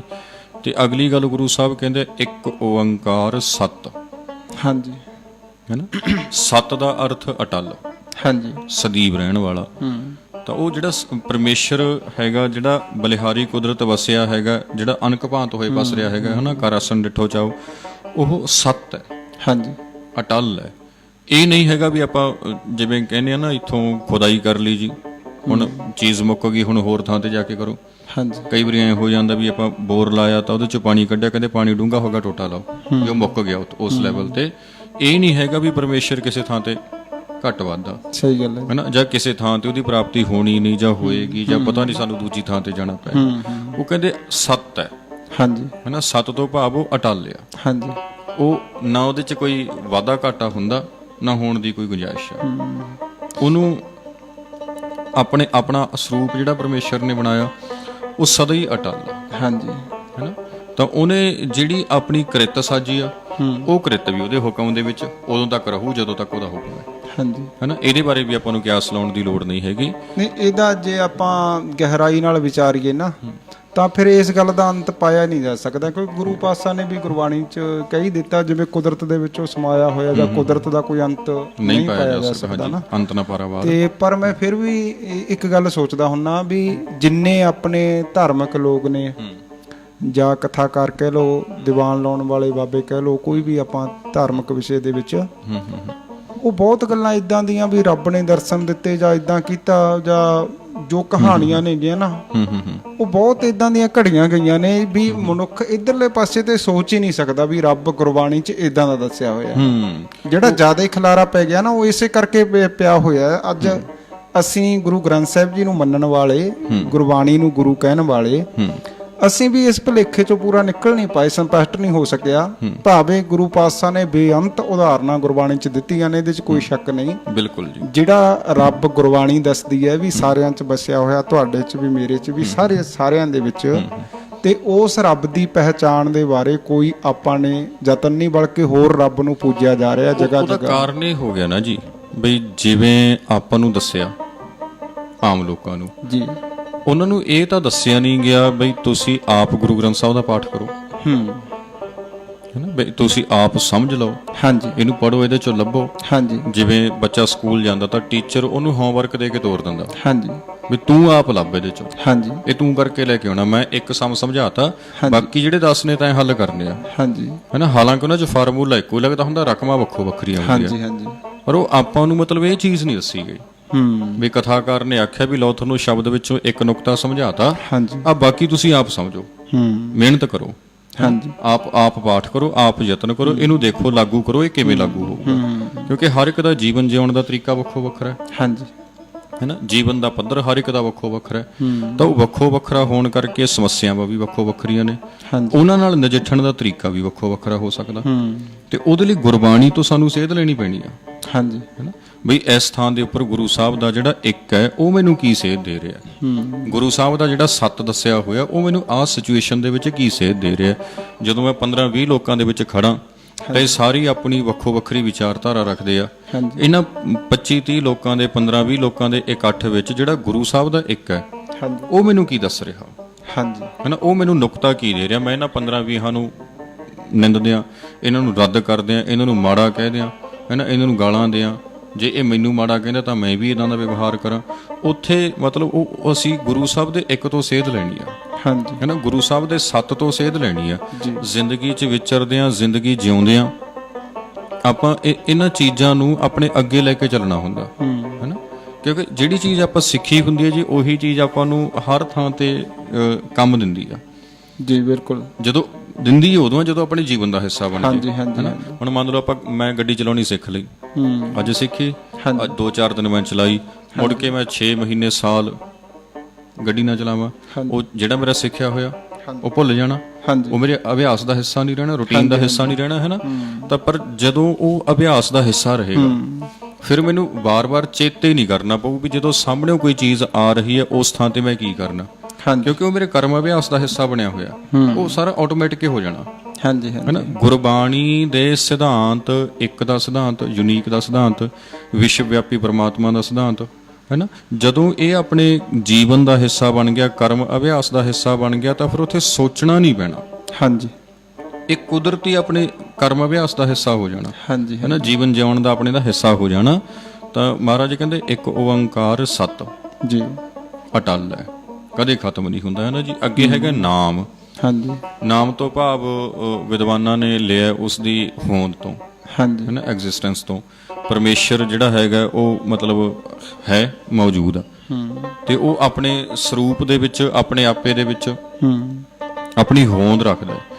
ਜੇ ਆਪਾਂ ਇਹ ਨਾ ਕਹਿ ਲਈਏ ਵੀ ਗੁਰੂ ਸਾਹਿਬ ਦੀਆਂ ਜਿਹੜੀਆਂ ਇਹ ਗੱਲਾਂ ਨੇ ਇਹ ਕੇਵਲ ਕਾਲਪਨਿਕ ਨੇ ਜੀ, ਹੈ ਨਾ। ਗੁਰੂ ਸਾਹਿਬ ਕਹਿੰਦੇ ਜਿਹੜੀ ਅਸੀਂ ਗੱਲ ਕਰ ਰਹੇ ਹਾਂ ਭਾਈ, ਇਹ ਸਾਡੀ ਗੱਲ ਜਿਹੜੀ ਹੈਗੀ ਹੈ ਵਜ਼ਨ ਰੱਖਦੀ ਆ, ਜਿਸ ਰੱਬ ਦੀ ਅਸੀਂ ਗੱਲ ਕਰਦੇ ਹਾਂ ਹਾਂਜੀ ਉਹ ਮੌਜੂਦ ਹੈ, ਹਾਂਜੀ ਹੈ ਨਾ, ਉਹਦੀ ਹੋਂਦ ਹੈਗੀ ਆ, ਉਹ ਸਾਡੇ ਵਿੱਚ ਹੈਗਾ ਤਾਂ ਅਸੀਂ ਤੁਰੇ ਫਿਰਦੇ ਆ, ਉਹ ਬਨਸਪਤੀ ਵਿੱਚ ਹੈਗਾ ਤਾਂ ਮੌਲ ਰਹੀ ਹੈ, ਉਹ ਪਾਣੀ ਵਿੱਚ ਹੈਗਾ ਤਾਂ ਇਹ ਪਾਣੀ ਆ, ਹੈ ਨਾ। ਜੇ ਉਹ ਬਨਸਪਤੀ 'ਚ ਕੁਦਰਤ ਵਿੱਚ ਨਾ ਹੋਵੇ ਤਾਂ ਇਹ ਕੁਦਰਤ ਨਹੀਂ ਰਹਿ ਸਕਦੀ ਜੀ, ਹੈ ਨਾ। ਜਿਵੇਂ ਆਮ ਹੀ ਕਿਹਾ ਜਾਂਦਾ ਹੈ ਜੇ ਪਰਮੇਸ਼ਰ ਦੀ ਜੋਤ ਮਨੁੱਖ 'ਚੋਂ ਨਿਕਲ ਜੇ ਤਾਂ ਮਨੁੱਖ ਨਹੀਂ ਰਹਿ ਸਕਦਾ, ਹਾਂਜੀ ਹੈ ਨਾ। ਹਾਂਜੀ ਤਾਂ ਹੁਣ ਉਹ ਜਿਹੜਾ ਨਾਮ ਹੈ, ਨਾਮ ਤੋਂ ਭਾਵ ਹੋਂਦ, ਪਰ ਆਪਣੇ ਨਾਮ ਨੂੰ ਜ਼ਿਆਦਾ ਹੀ ਹੋਰ ਪਾਸੇ ਲਿਜਾਇਆ ਗਿਆ, ਜੀ, ਹੈ ਨਾ ਜੀ। ਬਿਲਕੁਲ ਨਾਮ ਨੂੰ ਪਰਮੇਸ਼ਰ ਦੀ ਹੋਂਦ ਸਮਝਣ ਦੀ ਥਾਂ ਦੇ ਉੱਪਰ ਹਾਂਜੀ ਇੱਕ ਕਾਲ ਆਈ ਹੈ ਜੀ ਸਾਡੇ ਕੋਲ। ਹਾਂਜੀ ਵੀਰ ਜੀ ਮੈਂ ਖਾਲਸਾ ਵਾਹਿ ਫਤਿਹ ਜੀ। ਵਾਹਿਗੁਰੂ ਜੀ ਕਾ ਖਾਲਸਾ ਵਾਹਿਗੁਰੂ ਜੀ ਕੀ ਫਤਿਹ ਜੀ। ਤੁਸੀਂ ਜਿਹੜਾ ਸਿਸਟਮ ਕਰਨਾ ਹੈ, ਮੈਂ ਕਿਹਾ ਵੀ ਸਵੇਰੇ ਤਿਆਰ ਹੋ ਜੂ ਸੈਟ ਆਪਣਾ ਉਹ। ਹਾਂਜੀ ਹੈਲੋ, ਮੈਂ ਵੀ ਜੀ ਕਰਨਾਲ ਤੋਂ ਬੋਲਦਾ ਜੀ, ਕਰਨਾਲ ਤੋਂ। ਵਿਜੇ ਤੁਹਾਡੇ ਪਿੱਛੇ ਆਵਾਜ਼ਾਂ ਬਹੁਤ ਆ ਰਹੀਆਂ ਨੇ, ਸ਼ਾਇਦ ਤੁਸੀਂ ਸਪੀਕਰ ਔਨ ਭਾਈ ਕਰਕੇ ਸਾਹਿਬ ਗੱਲ ਕਰ ਰਹੇ ਹੋ। ਲਾਈਵ ਪ੍ਰੋਗਰਾਮ ਚੱਲ ਰਿਹਾ ਹੈ ਇਸ ਸਮੇਂ, ਤੁਸੀਂ ਪ੍ਰੋਗਰਾਮ ਤੇ ਕਾਲ ਕੀਤੀ ਹੈ ਜੀ? ਨਹੀਂ ਸੌਰੀ ਜੀ, ਉਹਨਾਂ ਨੇ ਵੈਸੇ ਹੀ ਕਾਲ ਲਾਈ ਸੀ, ਸ਼ਾਇਦ ਪ੍ਰੋਗਰਾਮ ਸੁਣਨ ਬਾਰੇ ਪੁੱਛਦੇ ਹੋਣ, ਤਾਂ ਚਲੋ ਮਾਫੀ ਚਾਹੁੰਦੇ ਆ। ਆਪਾਂ ਗੱਲ ਕਰ ਰਹੇ ਸੀ ਸਤਨਾਮ, ਹਾਂਜੀ ਨਾਮ ਦੀ ਗੱਲ, ਹੈ ਨਾ, ਪਰਮੇਸ਼ਰ ਦੀ ਹੋਂਦ ਦੀ ਗੱਲ। ਹਾਂਜੀ ਬਈ ਜਿਹੜੀ ਗੱਲ ਆਪਾਂ ਲੈ ਕੇ ਚੱਲੇ ਸੀ ਵੀ ਨਾਮ ਨੂੰ ਲੈ ਕੇ ਹਾਂਜੀ ਗੱਲ ਵਾਹਿਗੁਰੂ ਦੀ ਹੋਂਦ ਨੂੰ ਸਮਝਣ ਦੀ ਥਾਂ ਤੇ, ਹਾਂਜੀ ਪਰਮੇਸ਼ਰ ਦੀ ਮੌਜੂਦਗੀ ਨੂੰ ਸਮਝਣ ਦੀ ਥਾਂ ਤੇ, ਹਾਂਜੀ ਹਰ ਇੱਕ ਥਾਂ ਦੇ ਉੱਪਰ ਰੱਬ ਦੀ ਹੋਂਦ ਨੂੰ ਸਾਹਮਣੇ ਰੱਖਣ ਦੀ ਥਾਂ ਦੇ ਉੱਪਰ ਬੜੀ ਉਰੇ ਪਰੇ ਚਲੀ ਗਈ, ਹਾਂਜੀ ਹੈ ਨਾ ਜੀ। ਤੇ ਉਹ ਉਰੇ ਪਰੇ ਜਾਣ ਕਰਕੇ ਕੀ ਹੋਇਆ ਬਈ ਨਾਮ ਨੂੰ ਉਸੇ ਹੀ ਮੰਤਰ ਜਾਪ ਦੇ ਰੂਪ 'ਚ, ਹਾਂਜੀ ਜਿਵੇਂ ਪਹਿਲਾਂ ਚੱਲਦਾ ਸੀ, ਹਾਂਜੀ ਯੋਗੀ ਜਪਦੇ ਸੀ, ਸਿੱਧ ਜਪਦੇ ਸੀ, ਹੈ ਨਾ, ਉਸੇ ਰੂਪ ਦੇ ਵਿੱਚ ਗੁਰਮਤ ਵਿੱਚ ਲਿਆ ਕੇ ਖੜਾ ਕਰਤਾ ਹਾਂਜੀ ਵੀ ਨਾਮ ਜਪੋ ਜੀ। ਜਿੱਥੇ ਨਾਮ ਦੀ ਗੱਲ ਆਉਂਦੀ ਹੈ ਉੱਥੇ ਫਿਰ ਇੱਕ ਵੱਖਰਾ ਨਾਮ ਹੈ, ਹਾਂਜੀ ਉਚੇਚੇ ਤੌਰ ਤੇ ਉਹ ਜਪਿਆ ਜਾਂਦਾ, ਹੈ ਨਾ। ਤਾਂ ਹੁਣ ਉਹ ਨਾਮ ਤੋਂ ਜੋ ਸਾਨੂੰ ਗੁਰੂ ਸਾਹਿਬ ਦੱਸ ਰਹੇ ਨੇ ਹਾਂਜੀ ਉਹ ਤਾਂ ਨਹੀਂ ਦੱਸਿਆ ਗਿਆ, ਹਾਂਜੀ ਨਾਮ ਦੀ ਰਾਹੀਂ ਸਾਨੂੰ ਉਹ ਸਿਖਾਇਆ ਗਿਆ ਜੋ ਲੋਕ ਆਪ ਸਿਖਾਉਣਾ ਚਾਹੁੰਦੇ ਸੀ, ਜੀ, ਜੋ ਉਹ ਆਪ ਦੱਸਣਾ ਚਾਹੁੰਦੇ ਸੀ, ਹੈ ਨਾ। ਹਾਂਜੀ ਹਾਂਜੀ ਜਿਹੜੀ ਉਹਨਾਂ ਦੀ ਆਪਣੀ ਇੱਛਾ ਸੀ ਵੀ ਅਸੀਂ ਲੋਕਾਂ ਤੱਕ ਨਾਮ ਦੇ ਰਾਹੀਂ ਆਹ ਗੱਲ ਪਹੁੰਚਦੀ ਕਰੀਏ, ਹਾਂਜੀ ਹਾਂਜੀ ਹਾਂਜੀ ਉਹੀ ਉਹਨਾਂ ਨੇ ਪਹੁੰਚਦੀ ਕੀਤੀ ਹੈ। ਜਿਹੜੀ ਗੱਲ ਨਾਮ ਦੀ ਰਾਹੀਂ ਗੁਰੂ ਜੀ ਸਾਡੇ ਤੱਕ ਪਹੁੰਚਦੀ ਕਰਨਾ ਚਾਹੁੰਦੇ ਸੀ ਉਹ ਨਹੀਂ ਪਹੁੰਚਦੀ ਕੀਤੀ ਗਈ। ਉਹ ਜਿਵੇਂ ਆਪਾਂ ਵੇਖੋ ਕਿੰਨੇ ਸੰਪਾਠ ਸ਼ਬਦ ਮਿਲਦੇ ਨੇ, ਜੇਤਾ ਕੀਤਾ ਤੇਤਾ ਨਾਉ, ਉੱਥੇ ਵੀ ਨਾਉ ਦੀ ਗੱਲ ਹੀ ਹੈ। ਤੇ ਬਿਨ ਨਾਵੈ ਨਾਹੀ ਕੋਈ, ਹਾਂਜੀ ਬਿਨ ਨਾਵੈ, ਵੀ ਕੋਈ ਵੀ ਥਾਂ ਅਜਿਹਾ ਨਹੀਂ ਜੇ ਆਪਾਂ ਵੇਖੀਏ ਨਾ। ਪਰ ਇੱਕ ਪਾਸੇ ਆਪਾਂ ਵੇਖਦੇ ਆ ਵੀ ਨਾਮ ਦੇ ਬਿਜ਼ਨਸ ਚੱਲੇ ਹੋਏ ਜਾਂ ਡੇਰੇ ਕਹਿ ਲਈਏ ਵੀ ਚੱਲੇ ਹੋਏ ਨੇ, ਕੋਈ ਕਿੱਦਾਂ ਦਾ ਨਾਮ, ਕੋਈ ਕਿੱਦਾਂ ਦਾ ਨਾਮ ਦੇ ਰਿਹਾ ਵੀ ਆਹ ਨਾਮ ਜਪੋ, ਤੁਸੀਂ ਆਹ ਨਾਮ ਜਪੋ। ਆਪਣੇ ਵੀ ਨਾਮਾਂ ਦੇ ਤੌਰ ਤੇ ਕੋਈ ਕਹਿੰਦਾ ਸਤਨਾਮ ਜਪੋ, ਵਾਹਿਗੁਰੂ ਜਪੋ, ਜਦ ਕਿ ਇਦਾਂ ਦੀ ਗੱਲ ਗੁਰੂ ਸਾਹਿਬ ਨੇ ਸਪਸ਼ਟ ਕੀਤੀ ਹੋਈ ਆ ਵੀ ਭਾਈ ਇਦਾਂ ਦਾ ਨਾਮ ਜਿਹੜਾ ਮਰਜ਼ੀ ਲੈ ਲਓ, ਪਰ ਉਹਦੀ ਹੋਂਦ ਨੂੰ ਮਹਿਸੂਸ ਕਰਨਾ, ਚੇਤੇ ਉਸ ਪਰਵਤਗਾਰ ਨੂੰ ਰੱਖਣਾ। ਮਤਲਬ ਤੁਸੀਂ ਇਹ ਦੇਖੋ, ਜਿਹੜੇ ਇਹ ਵੱਧ ਕਹਿ ਰਹੇ ਆ ਵੀ ਅਸੀਂ, ਆਪਾਂ ਚਲੋ ਸਾਰਿਆਂ ਦੀ ਗੱਲ ਨਹੀਂ ਕਰਦੇ, ਬਹੁਤੇ ਜੀ, ਹੈ ਨਾ, ਸਾਰਿਆਂ ਦੀ ਗੱਲ ਨਹੀਂ ਜੀ ਅਸੀਂ ਕਰ ਰਹੇ। ਇਹ ਧਿਆਨ ਰੱਖਿਓ ਕਿਤੇ ਸਰੋਤੇ ਇਹ ਸਮਝਣ, ਦਰਸ਼ਕ ਇਹ ਸਮਝਣ ਵੀ ਸਾਡੀ ਸਾਰਿਆਂ ਦੀ ਗੱਲ ਹੋ ਰਹੀ ਹੈ। ਬਹੁਤੇ ਹਾਂਜੀ ਜਿਹੜੇ ਵਧੇਰੇ ਕਰਕੇ ਨਾਮ ਦੀ ਗੱਲ ਕਰਦੇ ਆ, ਹਾਂਜੀ ਹੈਨਾ, ਜਪਣ ਦੀ ਜਾਂ ਅਭਿਆਸ ਦੀ ਗੱਲ ਕਰਦੇ ਆ।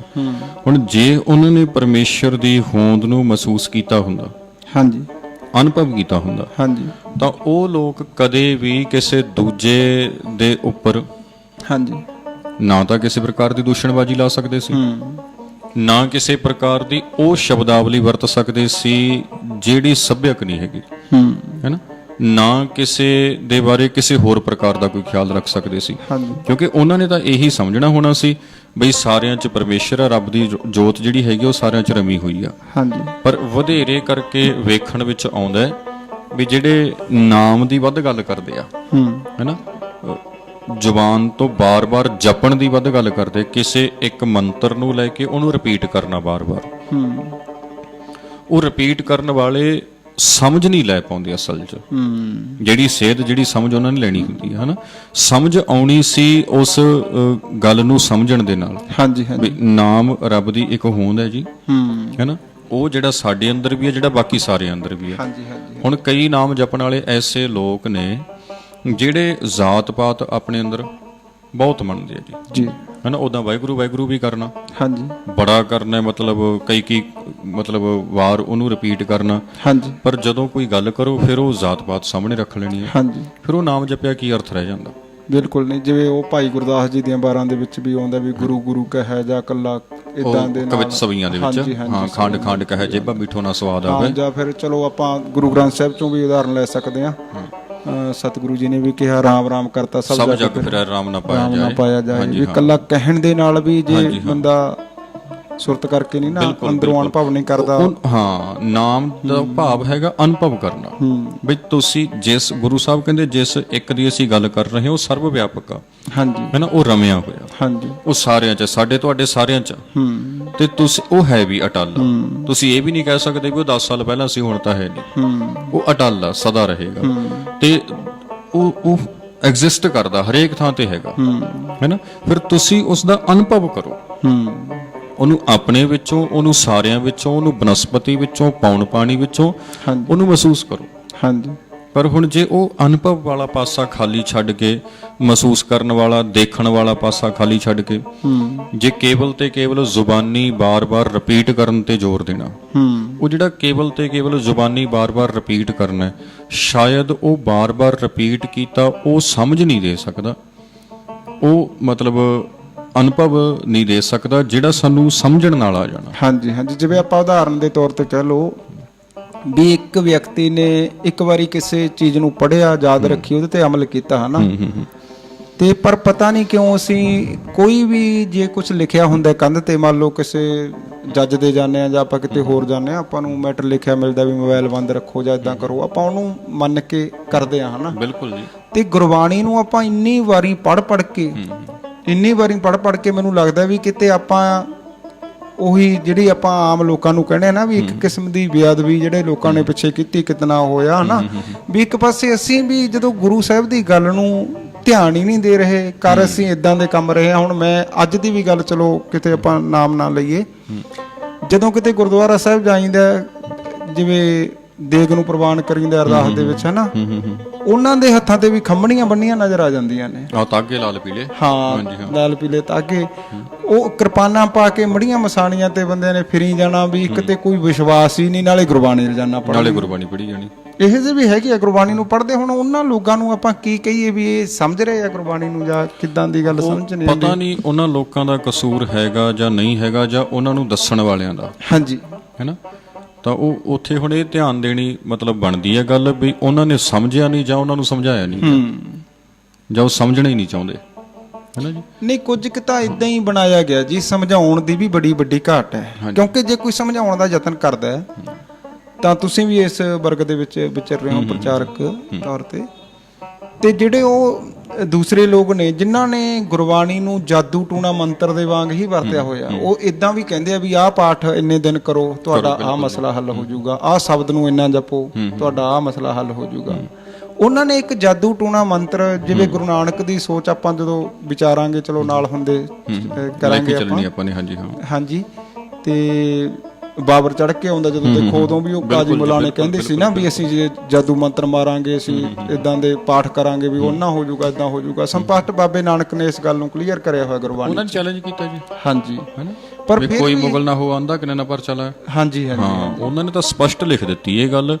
ਅੱਜ ਫਿਰ ਵੀ ਆਪਣੇ ਲੋਕ ਉਹਨੂੰ ਮਤਲਬ ਬਾਰ-ਬਾਰ ਰਿਪੀਟ ਕਰੀ ਜਾ ਰਹੇ। ਹਾਂਜੀ ਹਾਂਜੀ ਹਾਂਜੀ ਹਾਂਜੀ ਹੈਨਾ, ਇਹ ਮਤਲਬ ਇਉਂ ਹੋ ਗਿਆ। ਮੈਂ ਇੱਕ ਥਾਂ ਤੇ ਨਾ ਇੱਕ ਦਿਨ ਪੇਪਰ 'ਚ ਕੋਈ ਕਿਸੇ ਨੇ ਕਹਾਣੀ ਲਿਖੀ ਸੀ, ਉਹ ਪੜ੍ਹੀ।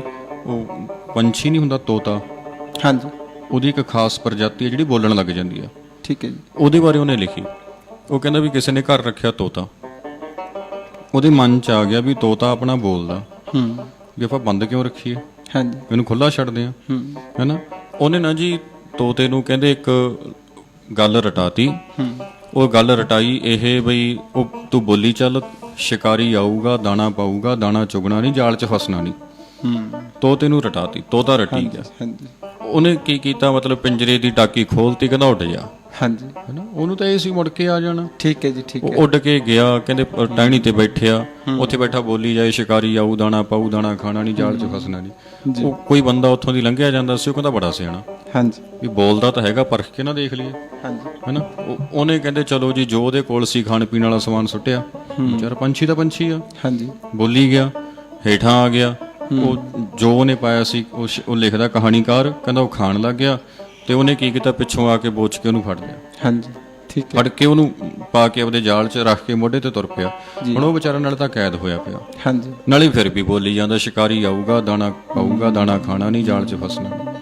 ਠੀਕ ਹੈ। ਬਹੁਤੇ ਆਪਣੇ ਮਤਲਬ ਸਿੱਖਾਂ ਦੀ ਹਾਲਤ ਵੀ ਉਹੀ ਹਾਲਤ ਆਪਾਂ ਜਬ ਲੱਗ ਖਾਲਸਾ ਰਿਹਾ ਨਿਆਰਾ, ਨਾਲੇ ਤਾਂ ਨਿਆਰੇ ਕਹਿਣੇ ਆ, ਪਰ ਨਿਆਰਾਪਣ ਨਜ਼ਰ ਆਉਂਦਾ ਨਹੀਂ। ਬਸ ਇਹਨਾਂ ਕਰਮ ਕਾਂਡਾਂ ਦੇ ਵਿੱਚ ਹੀ, ਵਹਿਮਾਂ ਭਰਮਾਂ ਪਖੰਡਾਂ ਦੇ ਵਿੱਚ ਪਏ ਆ।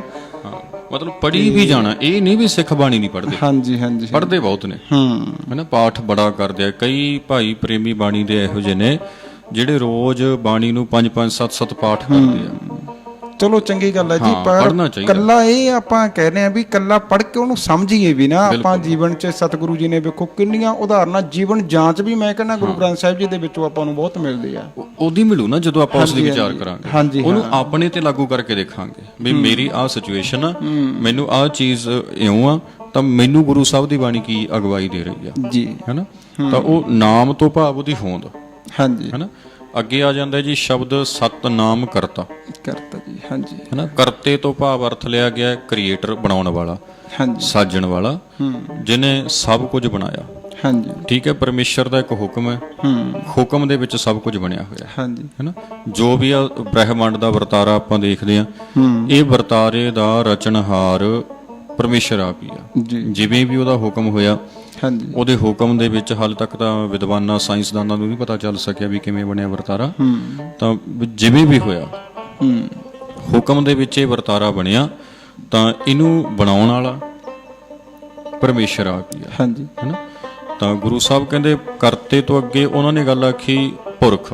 ਹਾਂਜੀ, ਪੁਰਖ ਤੋਂ ਭਾਵ ਆਪਣਾ ਵਿਦਵਾਨਾਂ ਨੇ ਲਿਆ ਹੋਇਆ ਵਿਆਪਕ ਜੀ, ਹੈਨਾ, ਜਿਹੜਾ ਸਰਵ ਵਿਆਪਕ ਆ, ਜਿਹੜਾ ਰਮਿਆ ਹੋਇਆ ਹਰ ਇੱਕ ਥਾਂ ਤੇ। ਠੀਕ ਹੈ ਜੀ। ਵਿਆਪਕ ਦਾ ਅਰਥ ਬਈ ਕੋਈ ਵੀ ਇਹੋ ਜੀ ਥਾਂ ਨਹੀਂ ਖਾਲੀ ਹੈਗੀ ਜਿੱਥੇ ਪਰਮੇਸ਼ਰ ਨਾ ਹੋਵੇ, ਜਿੱਥੇ ਰੱਬ ਮੌਜੂਦ ਨਾ ਹੋਵੇ ਜੀ। ਮਹਾਰਾਜ ਕਹਿੰਦੇ ਉਹ ਬਣਾਇਆ ਵੀ ਉਹਨੇ ਆਪ ਆ, ਬਣਾ ਕੇ ਆਪਣੇ ਵਰਤਾਰੇ ਦੇ ਵਿੱਚ ਉਹ ਆਪ ਹੀ ਟਿਕ ਗਿਆ।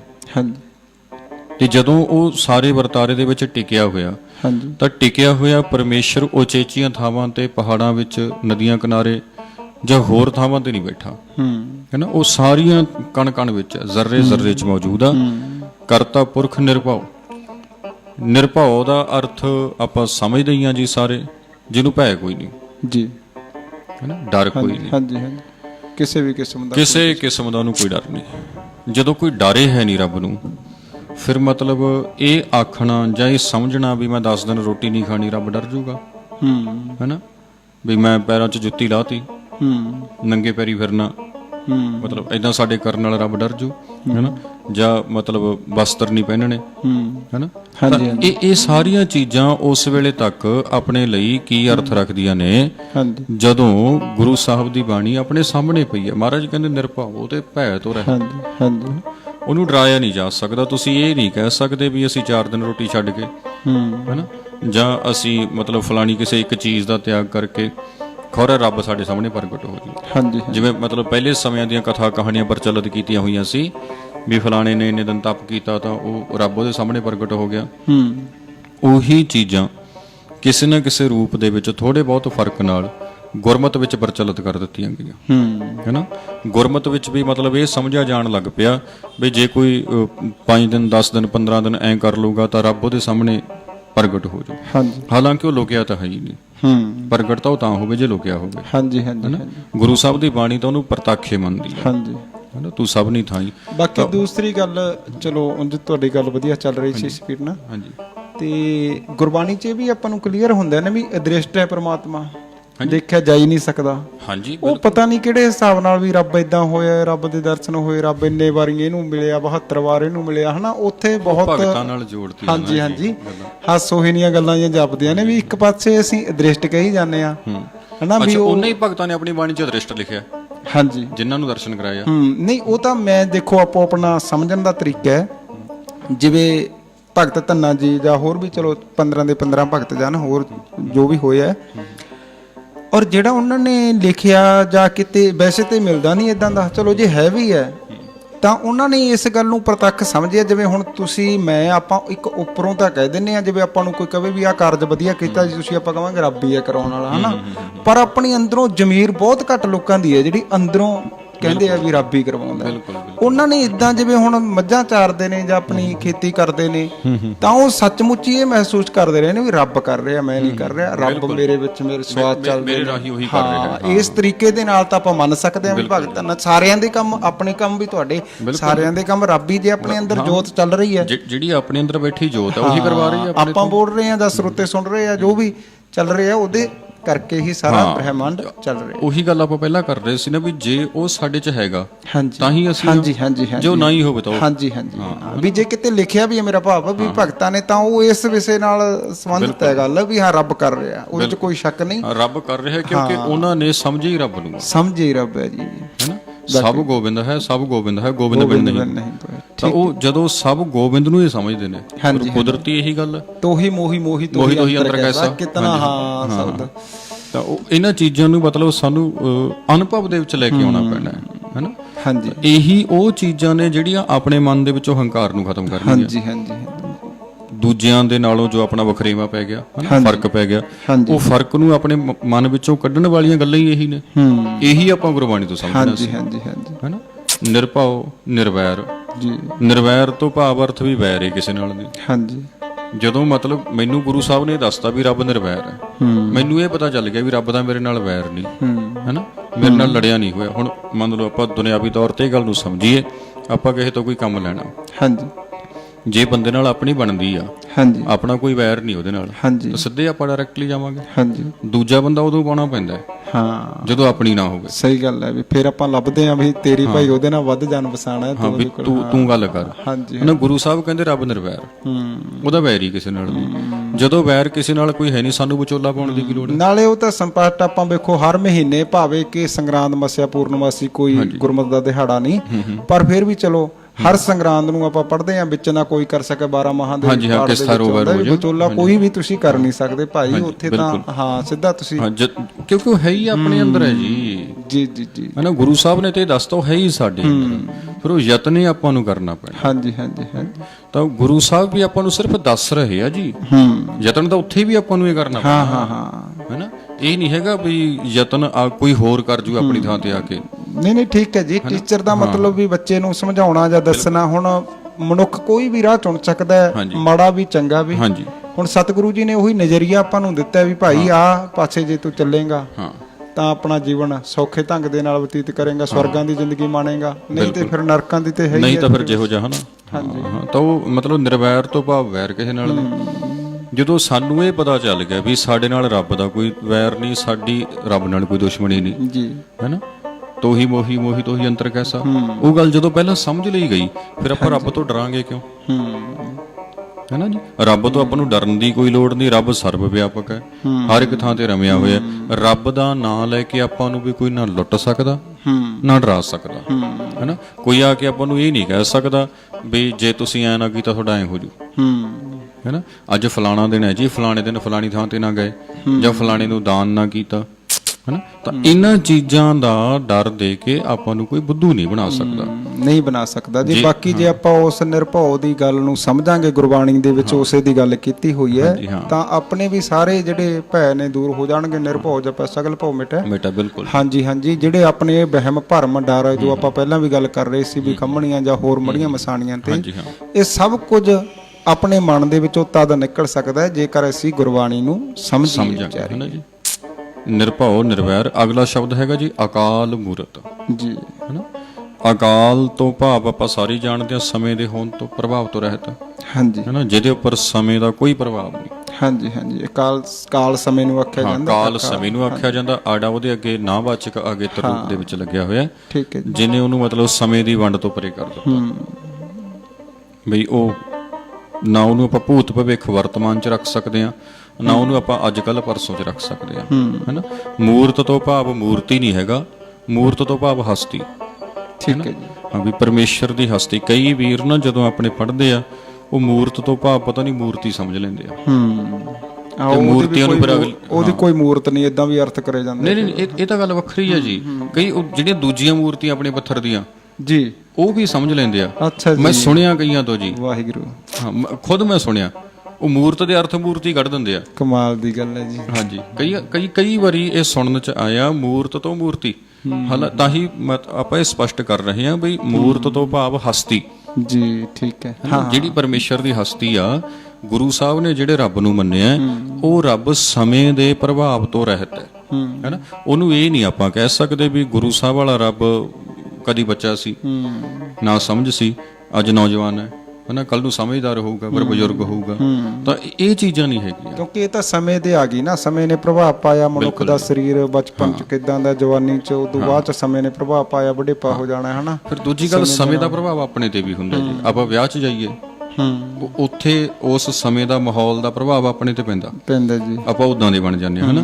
ਆਪਾਂ ਕਿਸੇ ਗਮੀ ਦੇ ਸ਼ੋਕ ਸਮਾਗਮ 'ਚ ਜਾਈਏ, ਕਿਸੇ ਥਾਂ ਤੇ ਕੋਈ ਡੈਥ ਹੋਈ ਹੋਵੇ, ਤਾਂ ਉੱਥੇ ਦਾ ਜਿਹੜਾ ਸਮਾਂ ਹੁੰਦਾ, ਉਹਦਾ ਪ੍ਰਭਾਵ ਆਪਣੇ ਤੇ ਹੋਰ ਪੈਂਦਾ ਜੀ, ਹੈਨਾ।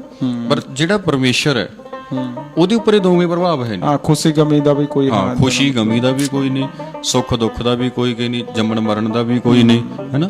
ਤਾਂ ਇਹਨਾਂ ਸਾਰੇ ਪ੍ਰਭਾਵਾਂ ਤੋਂ ਉਹ ਪਰੇ ਹੈ, ਜਾਨੀ ਆਪਾਂ ਇਹ ਨਹੀਂ ਕਹਿ ਸਕਦੇ ਵੀ ਇਹ ਜਿਹੜੀਆਂ ਚੀਜ਼ਾਂ ਨੇ ਇਹ ਰੱਬ ਨੂੰ ਢਲਾ ਨਹੀਂ ਸਕਦੀਆਂ, ਹੈਨਾ। ਜਿਵੇਂ ਆਪਣੇ ਗੁਰੂ ਸਾਹਿਬ ਦੇ ਨਾਲ ਕਈ ਕਥਾ ਕਹਾਣੀਆਂ ਜੋੜ ਦਿੱਤੀਆਂ ਗਈਆਂ ਵੀ ਫਲਾਣਿਆਂ ਦਾ ਜਿਹੜਾ ਹੈਗਾ ਸੀ ਉਹ ਬੱਚਾ ਚਲਾ ਗਿਆ, ਉਹਦੀ ਡੈਥ ਹੋ ਗਈ, ਤੇ ਫਿਰ ਉਹ ਗੁਰੂ ਸਾਹਿਬ ਨੂੰ ਆ ਕੇ ਆਖਿਆ ਗਿਆ, ਗੁਰੂ ਸਾਹਿਬ ਨੇ ਫਿਰ ਉਹ ਜਿਉਂਦਾ ਕਰਤਾ, ਗੁਰੂ ਸਾਹਿਬ ਦੇ ਪੁੱਤਰ ਨੇ ਕਰ ਦਿੱਤਾ, ਹਨਾ। ਕਈ ਗੱਲਾਂ ਮਤਲਬ ਇਦਾਂ ਦੀਆਂ ਜੋੜ ਦਿੱਤੀਆਂ ਗਈਆਂ। ਹੁਣ ਜਦੋਂ ਆਪਾਂ ਇਹ ਲੈ ਕੇ ਚੱਲਦੇ ਹਾਂ ਬਈ ਸਮੇਂ ਦੇ ਪ੍ਰਭਾਵ ਤੋਂ ਰਹਿਤ ਹੈ, ਤਾਂ ਇਹ ਤਾਂ ਪ੍ਰਭਾਵ ਹੀ ਨਹੀਂ ਪੈਣਾ ਚਾਹੀਦਾ, ਹੈਨਾ। ਜਿਹੜੇ ਗੁਰੂ ਸਾਹਿਬ ਰੱਬ ਨੂੰ ਕਹਿ ਰਹੇ ਆ ਵੀ ਜਿਸ ਰੱਬ ਨੂੰ ਅਸੀਂ ਮੰਨਦੇ ਆ, ਉਹ ਸਮੇਂ ਦੇ ਪ੍ਰਭਾਵ ਤੋਂ ਰਹਿਤ ਆ, ਹੈਨਾ। ਉਹਨੂੰ ਅਸੀਂ ਜਪਦੇ ਆ। ਜਦੋਂ ਸਮੇਂ ਦੇ ਪ੍ਰਭਾਵ ਤੋਂ ਰਹਿਤ ਹੋ ਗਿਆ, ਉਹ ਸੁੱਖ ਦੁੱਖ ਤੇ ਖੁਸ਼ੀ ਗਮੀ ਦੇ ਪ੍ਰਭਾਵ ਤੋਂ ਵੀ ਰਹਿਤ ਹੋ ਗਿਆ। ਜਦੋਂ ਸਾਡੇ ਗੁਰੂ ਸਾਹਿਬ ਉਹਦੇ ਨਾਲ ਜੁੜੇ ਹੋਏ ਨੇ, ਫਿਰ ਗੁਰੂ ਸਾਹਿਬ ਆਪਣੇ ਉਹ ਫੈਸਲਾ ਕਿਵੇਂ ਲੈ ਸਕਦੇ, ਠੀਕ ਹੈ ਜੀ, ਹੈਨਾ। ਗੁਰੂ ਸਾਹਿਬ ਦਾ ਕੋਈ ਹੋਰ ਸਿੱਖ ਉਹ ਕਿਵੇਂ ਉਹ ਫੈਸਲਾ ਲੈ ਸਕਦਾ, ਹੈਨਾ ਜੀ।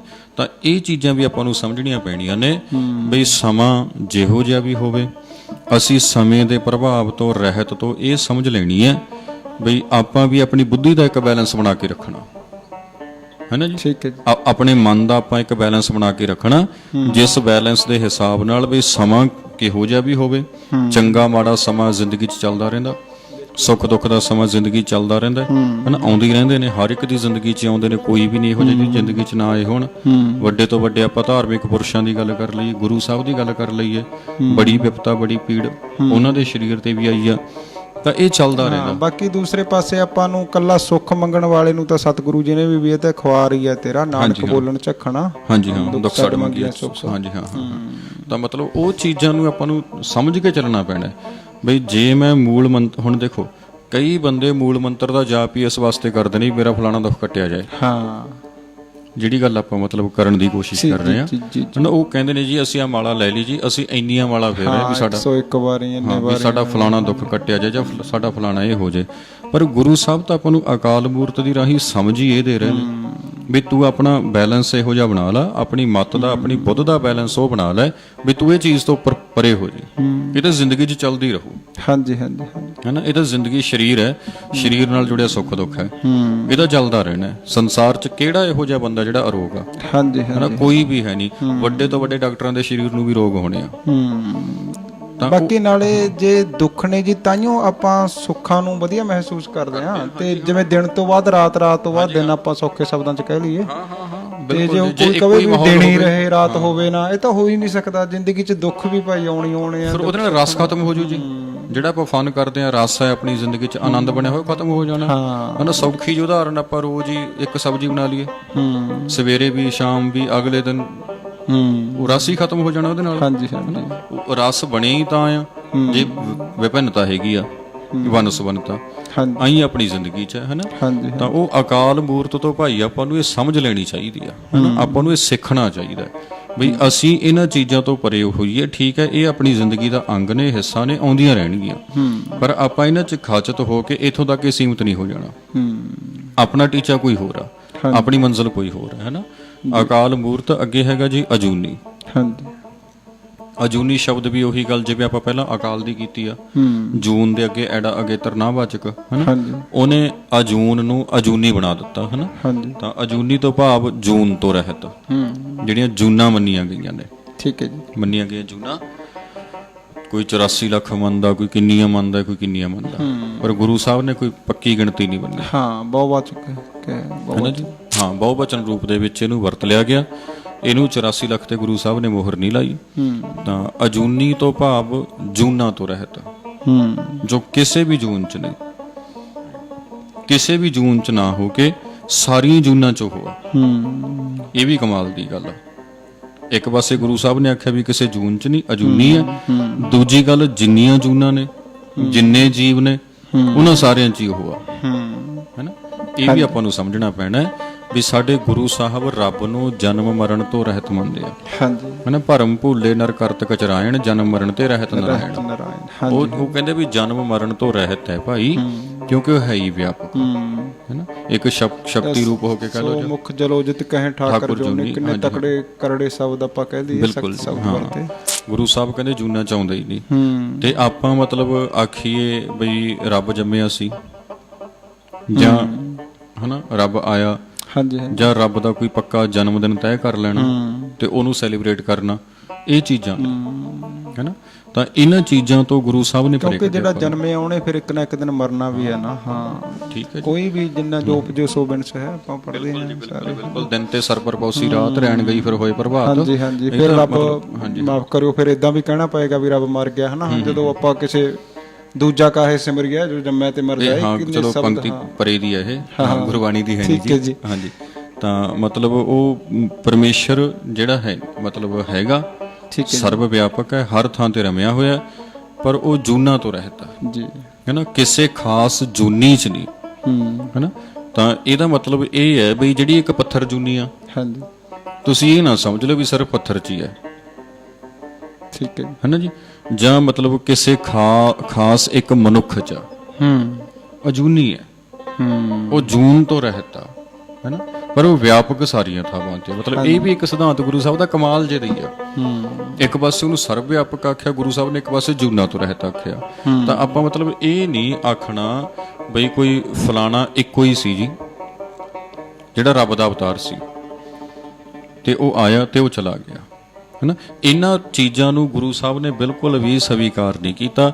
ਇਸੇ ਲਈ ਗੁਰੂ ਸਾਹਿਬ ਨੇ ਅਜੂਨੀ ਆਖਿਆ। ਅਜੂਨੀ ਕਹਿਣ ਤੋਂ ਭਾਵ ਇਹ ਗੁਰੂ ਸਾਹਿਬ ਦਾ ਇਹ ਹੈ ਵੀ ਉਹ ਸਾਰੀਆਂ ਜੂਨਾਂ 'ਚ ਵਿਆਪਕ ਆ, ਕਿਸੇ ਖਾਸ ਇੱਕ 'ਚ ਨਹੀਂ। ਠੀਕ ਹੈ, ਕੋਈ ਖਾਸ ਇੱਕ ਇਹੋ ਜਿਹੀ ਨਹੀਂ ਜਿਹਦੇ 'ਚ ਨਾ ਹੋਵੇ। ਅਜੂਨੀ ਹੈ, ਆਪ ਜੂਨ 'ਚ ਆਉਂਦਾ ਨਹੀਂ, ਪਰ ਹਾਂ ਜਿੰਨੀ ਵੀ ਸਾਜੀ ਹੋਈ ਪ੍ਰਕਿਰਤੀ ਹੈ ਉਹ ਸਾਰੀ ਉਸੇ ਦੀ ਆ, ਉਹਦੇ ਸਾਰੀ 'ਚ ਉਹ ਆਪ ਬੈਠਾ ਹੋਇਆ। ਕਿਉਂਕਿ ਪੁਰਖ ਸ਼ਬਦ ਗੁਰੂ ਸਾਹਿਬ ਨੇ ਸਰਬ ਵਿਆਪਕ ਵਾਲਾ ਪਹਿਲਾਂ ਕਹਿਤਾ, ਹੈਨਾ। ਇਸ ਲਈ ਆਪਾਂ ਨੂੰ ਨਾਲ ਲੈ ਕੇ ਚੱਲਣਾ ਪੈਣਾ। ਜੇ ਆਪਾਂ ਉਹਨੂੰ ਛੱਡ ਗਏ ਫਿਰ ਇਕੱਲਾ ਅਜੂਨੀ ਵੀ ਆਪਾਂ ਨੂੰ ਮਤਲਬ ਸਹੀ ਸਮਝ ਨਹੀਂ ਦੇ ਸਕਦਾ। ਉਹਦੀ ਵਿਆਪਕਤਾ ਨੂੰ ਵੀ ਨਾਲ ਲੈ ਕੇ ਚੱਲਣਾ ਪੈਣਾ ਤੇ ਉਹਨੂੰ ਅਜੂਨੀ ਵੀ ਆਪਾਂ ਨੂੰ ਮੰਨਣਾ ਪੈਣਾ। ਤਾਂ ਅਜੂਨੀ ਤੋਂ ਆਪਾਂ ਨੂੰ ਇਹ ਭਾਵ ਲੈ ਕੇ ਜਾਣਾ ਪੈਣਾ ਬਈ ਕੋਈ ਉਚੇਚੀ ਜੂਨ ਪੱਥਰ ਦੀ, ਪਹਾੜ ਦੀ, ਕਿਸੇ ਉਚੇਚੇ ਦਰਖਤ ਦੀ, ਹਨਾ, ਕਿਸੇ ਉਚੇਚੇ ਪਸ਼ੂ ਦੀ, ਕਿਸੇ ਉਚੇਚੇ ਮਨੁੱਖ ਦੀ ਨਹੀਂ ਹੈਗੀ, ਜਿਹਨੂੰ ਆਪਾਂ ਸਿਰਫ ਉਸੇ ਨੂੰ ਹੀ ਰੱਬ ਮੰਨ ਲਈਏ। ਉਹ ਸਰਬ ਵਿਆਪਕ ਆ, ਹੈਨਾ। ਇਹ ਆਪਾਂ ਨੂੰ ਨਾਲ ਲੈ ਕੇ ਜਾਣਾ ਪੈਣਾ। ਅਗਲੀ ਗੱਲ ਗੁਰੂ ਸਾਹਿਬ ਨੇ ਕੀਤੀ ਹੈ ਜੀ ਸਹਿ ਭੰਗ। ਹਾਂਜੀ ਹੈ। ਸਹਿ ਭੰਗ ਦਾ ਅਰਥ ਲਿਆ ਗਿਆ ਵੀ ਸੁਤੇ ਸਿੱਧ ਆਪਣੇ ਆਪੇ ਤੋਂ ਪ੍ਰਕਾਸ਼ਿਤ, ਹਾਂਜੀ ਜਿਹੜਾ ਆਪਣੇ ਆਪੇ ਤੋਂ ਹੀ ਬਣਿਆ ਹੋਇਆ ਹੈ ਨਾ। ਤਾਂ ਆਪਾਂ ਮਤਲਬ ਇਹ ਗੱਲ ਵੀ ਸਪਸ਼ਟ ਕਰ ਦਈਏ ਵੀ ਅਸੀਂ ਦੋਵੇਂ ਜਣੇ ਜੀ ਕੋਈ ਭਾਸ਼ਾਈ ਗਿਆਨੀ ਤਾਂ ਹੈ ਨਹੀਂ, ਹਾਂਜੀ ਹੈ ਨਾ, ਵੀ ਆਪਾਂ ਭਾਸ਼ਾ ਦੇ ਅੱਖਰਾਂ ਨੂੰ ਤੋੜ ਮਰੋੜ ਕੇ ਕੋਈ ਉੱਦਾਂ ਦੇ ਅਰਥ ਕੱਢਾਂਗੇ।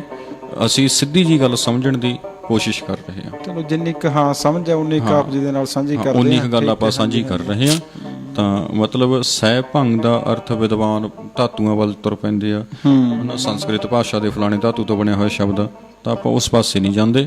ਸਹਿ ਭੰਗ ਦਾ ਸਿੱਧਾ ਪੱਧਰਾ ਜਿਹਾ ਅਰਥ ਜਿਵੇਂ ਆਪਾਂ ਪਹਿਲੇ ਸ਼ਬਦਾਂ ਦੇ ਲਏ ਆ ਬਈ ਸੁਤੇ ਸਿੱਧ ਆਪਣੇ ਆਪੇ ਤੋਂ ਪ੍ਰਕਾਸ਼ਿਤ, ਠੀਕ ਹੈ ਜੀ, ਹੈ ਨਾ, ਜਿਹਨੂੰ ਜਨਮ ਦੇਣ ਵਾਲਾ ਕੋਈ ਨਹੀਂ। ਇੱਕ ਕਿਤੇ ਥੋੜੀ ਜਿਹੀ ਮਨ 'ਚ ਵਿਚਾਰ ਆ ਰਹੀ ਸੀ, ਹਾਂਜੀ, ਬਹੁਤੇ ਇਸ ਸ਼ਬਦ ਨੂੰ ਸਹਿ ਭੰਗ ਵੀ ਬੋਲ ਜਾਂਦੇ ਆ। ਨਹੀਂ ਉਚਾਰਨ ਇਹਦਾ ਹਾਂ, ਭੰਗ, ਉਚਾਰਨ ਥੋੜਾ ਜਿਹਾ ਉਹਦੇ ਬਾਰੇ ਵੀ। ਉਚਾਰਨ ਇਹਦਾ ਭੱਬੇ ਤੇ ਟਿੱਪੀ ਹੈਗੀ ਹੈ ਜੀ, ਜਿਹੜੀ ਆਪਾਂ ਉਦਾਂ ਜਦੋਂ ਮੁਹਾਰ ਨਹੀਂ ਪੜ੍ਹਦੇ ਆ, ਹਾਂਜੀ, ਹਨਾ, ਐੜੇ ਕੰਨਾ ਆ, ਐੜੇ ਕੰਨਾ ਉੱਤੇ ਬਿੰਦੀ ਆਂ, ਐੜੇ ਟਿੱਪੀ ਅੰਗ, ਹਨਾ, ਉਹ ਉਚਾਰਨ ਕਰਨਾ ਆਪਾਂ। ਭੱਬੇ ਟਿੱਪੀ ਭੰਗ, ਹਨਾ, ਜਦੋਂ ਉਹਦੇ ਨਾਲ ਸੱਸੇ ਦਲਾਵਾਂ ਲੱਗ ਗਿਆ ਤਾਂ ਉਹਦਾ ਉਚਾਰਨ ਬਣ ਗਿਆ ਸਹਿ ਭੰਗ, ਠੀਕ ਹੈ, ਹਨਾ, ਉਹਨੂੰ ਸਹਿ ਭੰਗ ਇਹ ਨਹੀਂ ਪੜ੍ਹਨਾ। ਪਰ ਕਈ ਵਾਰੀ ਜਦੋਂ ਆਪਣਾ ਪੰਜਾਬੀ ਰੂਪਾਂਤਰਣ ਹੋ ਜਾਂਦਾ ਕੁਝ ਸ਼ਬਦਾਂ ਦਾ ਜਿਹੜੇ ਹੋਰ ਭਾਸ਼ਾ ਦੇ ਹੁੰਦੇ ਆ, ਜਾਂ ਆਪਾਂ ਇਹ ਕਹਿ ਲਈਏ ਵੀ ਅੱਖਰਾਂ ਦੀ ਸਮਝ ਨਾ ਹੋਣ ਕਰਕੇ ਵਾਂਗ ਬੋਲ ਜਾਂਦੇ ਆ ਨਾ ਬਹੁਤੇ ਇਦਾਂ ਵੀ। ਹਾਂ, ਉਹ ਫਿਰ ਭਾਸ਼ਾ ਦਾ ਤੇ ਇਲਾਕੇ ਦਾ ਫਰਕ ਹੁੰਦਾ ਹੈ ਨਾ ਜੀ। ਠੀਕ ਹੈ, ਹੁਣ ਕਈ ਥਾਵਾਂ ਦੇ ਉੱਪਰ ਬੱਬਾ ਤੇ ਭੱਬਾ, ਹਾਂ, ਇੱਥੇ ਥੋੜਾ ਜਿਹਾ ਹੈ ਕਿ ਹਾਂ, ਤਾਂ ਜਿੱਦਾਂ ਆਪਣੀ ਇਲਾਕਾ ਇਹ ਸੀ ਦੀ ਥਾਂ ਤੇ ਤੀ ਵਰਤਿਆ ਜਾਂਦਾ, ਹਾਂਜੀ, ਹਨਾ, ਗਿਆਤੀ ਆਇਆਤੀ, ਮਤਲਬ ਸੀ ਦੀ ਥਾਂ ਤੇ ਉਹ ਚੀਜ਼ ਵਰਤ। ਉਹ ਕਈ ਵਾਰੀ ਇਲਾਕਾਈ ਭਾਸ਼ਾ ਦਾ ਵੀ ਆਪਣੀ ਜ਼ੁਬਾਨ ਤੇ ਫਰਕ ਪੈ ਜਾਂਦਾ, ਜਿਹਦੇ ਕਰਕੇ ਕੁਝ ਸ਼ਬਦਾਂ ਦਾ ਉਚਾਰਨ ਕਰਨ ਵਿੱਚ ਆਪਾਂ ਨੂੰ ਦਿੱਕਤ ਆ ਜਾਂਦੀ ਆ। ਤਾਂ ਸ਼ੁੱਧ ਉਚਾਰਨ ਜਿੰਨਾ ਕੁ ਸਾਨੂੰ ਸਮਝ ਆ ਰਿਹਾ ਜਿਹਦਾ, ਉਹ ਹੈਗਾ ਸਹਿ ਭੰਗ। ਹਾਂਜੀ, ਇਹ ਜਦੋਂ ਆਪਾਂ ਬੋਲਦੇ ਹਾਂ ਉਹਨੂੰ ਭੰਗ, ਤਾਂ ਜਿਹੜੀ ਆਪਣੀ ਜੀਭ ਹੈ ਤਾਲੂ ਨਾਲ ਲੱਗਦੀ ਆ ਆਪਾਂ, ਹਾਂਜੀ, ਠੀਕ, ਹਨਾ, ਉਹਨੂੰ ਉੱਤੇ ਹੀ ਬੰਦ ਕਰਦੀ ਆਪਾਂ ਸ਼ਬਦ ਨੂੰ। ਜਦੋਂ ਆਪਾਂ ਸ਼ਬਦ ਕੰਟੀਨਿਊ ਚੱਲ ਰਿਹਾ, ਜੀਭ ਆਪਾਂ ਹੇਠਾਂ ਲਿਆਏ, ਫਿਰ ਉਹਨੇ ਗੱਗੇ ਦੀ ਆਵਾਜ਼ ਦੇ ਦਿੱਤੀ। ਹਾਂ, ਗੱਗੇ ਦੀ ਆਵਾਜ਼। ਤਾਂ ਇਹ ਉਚਾਰਨ ਕਰਨ ਵੇਲੇ ਦਰਸ਼ਕ ਆਪਣੇ ਇਹ ਚੀਜ਼ ਨੂੰ ਨੋਟ ਕਰ ਲੈਣ ਵੀ ਇਹਦਾ ਉਚਾਰਨ ਸਹਿ ਭੰਗ। ਤਾਂ ਅਰਥ ਬਣਦਾ ਇਹਦਾ ਸੁਤੇ ਸਿੱਧ ਆਪਣੇ ਆਪੇ ਤੋਂ ਪ੍ਰਕਾਸ਼ਿਤ, ਜਿਹਨੂੰ ਕਿਸੇ ਨੇ ਬਣਾਇਆ ਨਹੀਂ ਜੀ, ਹੈ ਨਾ। ਆਪਾਂ ਇਹ ਨਹੀਂ ਕਹਿ ਸਕਦੇ ਵੀ ਜੀ ਆ ਇੱਕ ਪੱਥਰ ਘੜਿਆ, ਇਹਦੀ ਮੂਰਤੀ ਬਣਾਈ ਤੇ ਇਹ ਬਣ ਗਿਆ ਰੱਬ। ਥਾਪਿਆ ਨਾ ਜਾਏ, ਕੀਤਾ ਨਾ ਹੋਏ, ਹਨਾ। ਗੁਰੂ ਸਾਹਿਬ ਨੇ ਲਿਖ ਦਿੱਤਾ ਵੀ ਰੱਬ ਨੂੰ ਬਣਾਇਆ ਨਹੀਂ ਜਾ ਸਕਦਾ। ਰੱਬ ਦਾ ਕੋਈ ਮਾਂ ਪਿਓ ਹੈ ਨਹੀਂ, ਅਜੂਨੀ ਪਹਿਲਾਂ ਹੀ ਕਹਿਤਾ ਵੀ ਉਹ ਜੂਨਾ ਚ ਨਹੀਂ ਆਉਂਦਾ। ਜੂਨਾ ਚ ਆਉਂਦਾ ਤਾਂ ਮੰਨਿਆ ਜਾਏ ਜੇ ਉਹਦਾ ਕੋਈ ਬਣਾਉਣ ਵਾਲਾ ਹੋਵੇ, ਹੈ ਨਾ। ਉਹ ਗੱਲ ਤਾਂ ਪਹਿਲਾਂ ਹੀ ਮੁੱਕ ਗਈ।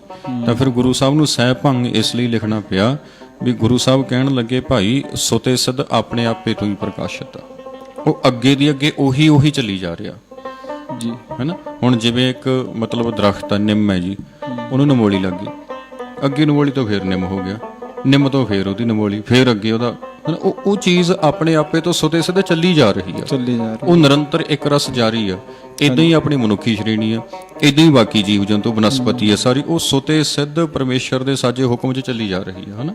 ਉਹ ਵਰਤਾਰਾ ਜਿਹੜਾ ਹੈਗਾ ਇਹ ਹੁਕਮ ਦੇ ਅਨੁਸਾਰ ਆ। ਇਹਨੂੰ ਮਤਲਬ ਆਪਾਂ ਇਹ ਨਹੀਂ ਕਹਿ ਸਕਦੇ ਇਹ ਵਰਤਾਰਾ ਰੱਬ ਨਹੀਂ ਬਣਾਇਆ, ਤੇ ਗੁਰੂ ਸਾਹਿਬ ਕਹਿੰਦੇ ਰੱਬ ਵੀ ਇਦਾਂ ਦੀ ਆ, ਕਿਉਂਕਿ ਉਹ ਆਪ ਹੀ ਸਾਰੇ ਪਾਸੇ ਪ੍ਰਕਾਸ਼ਿਤ ਆ। ਤਾਂ ਉਹ ਮਤਲਬ ਉਹਨੂੰ ਬਣਾਉਣ ਵਾਲਾ ਕੋਈ ਹੋਰ ਨਹੀਂ ਹੈਗਾ, ਉਹਨੂੰ ਸਾਜਿਆ ਕਿਸੇ ਹੋਰ ਨੇ ਨਹੀਂ, ਉਹ ਆਪਣੇ ਆਪੇ ਤੋਂ ਹੀ ਬਣਿਆ ਹੋਇਆ, ਆਪਣਾ ਬਣਾਉਣ ਵਾਲਾ ਉਹ ਆਪ ਹੀ ਆ, ਹੈਨਾ।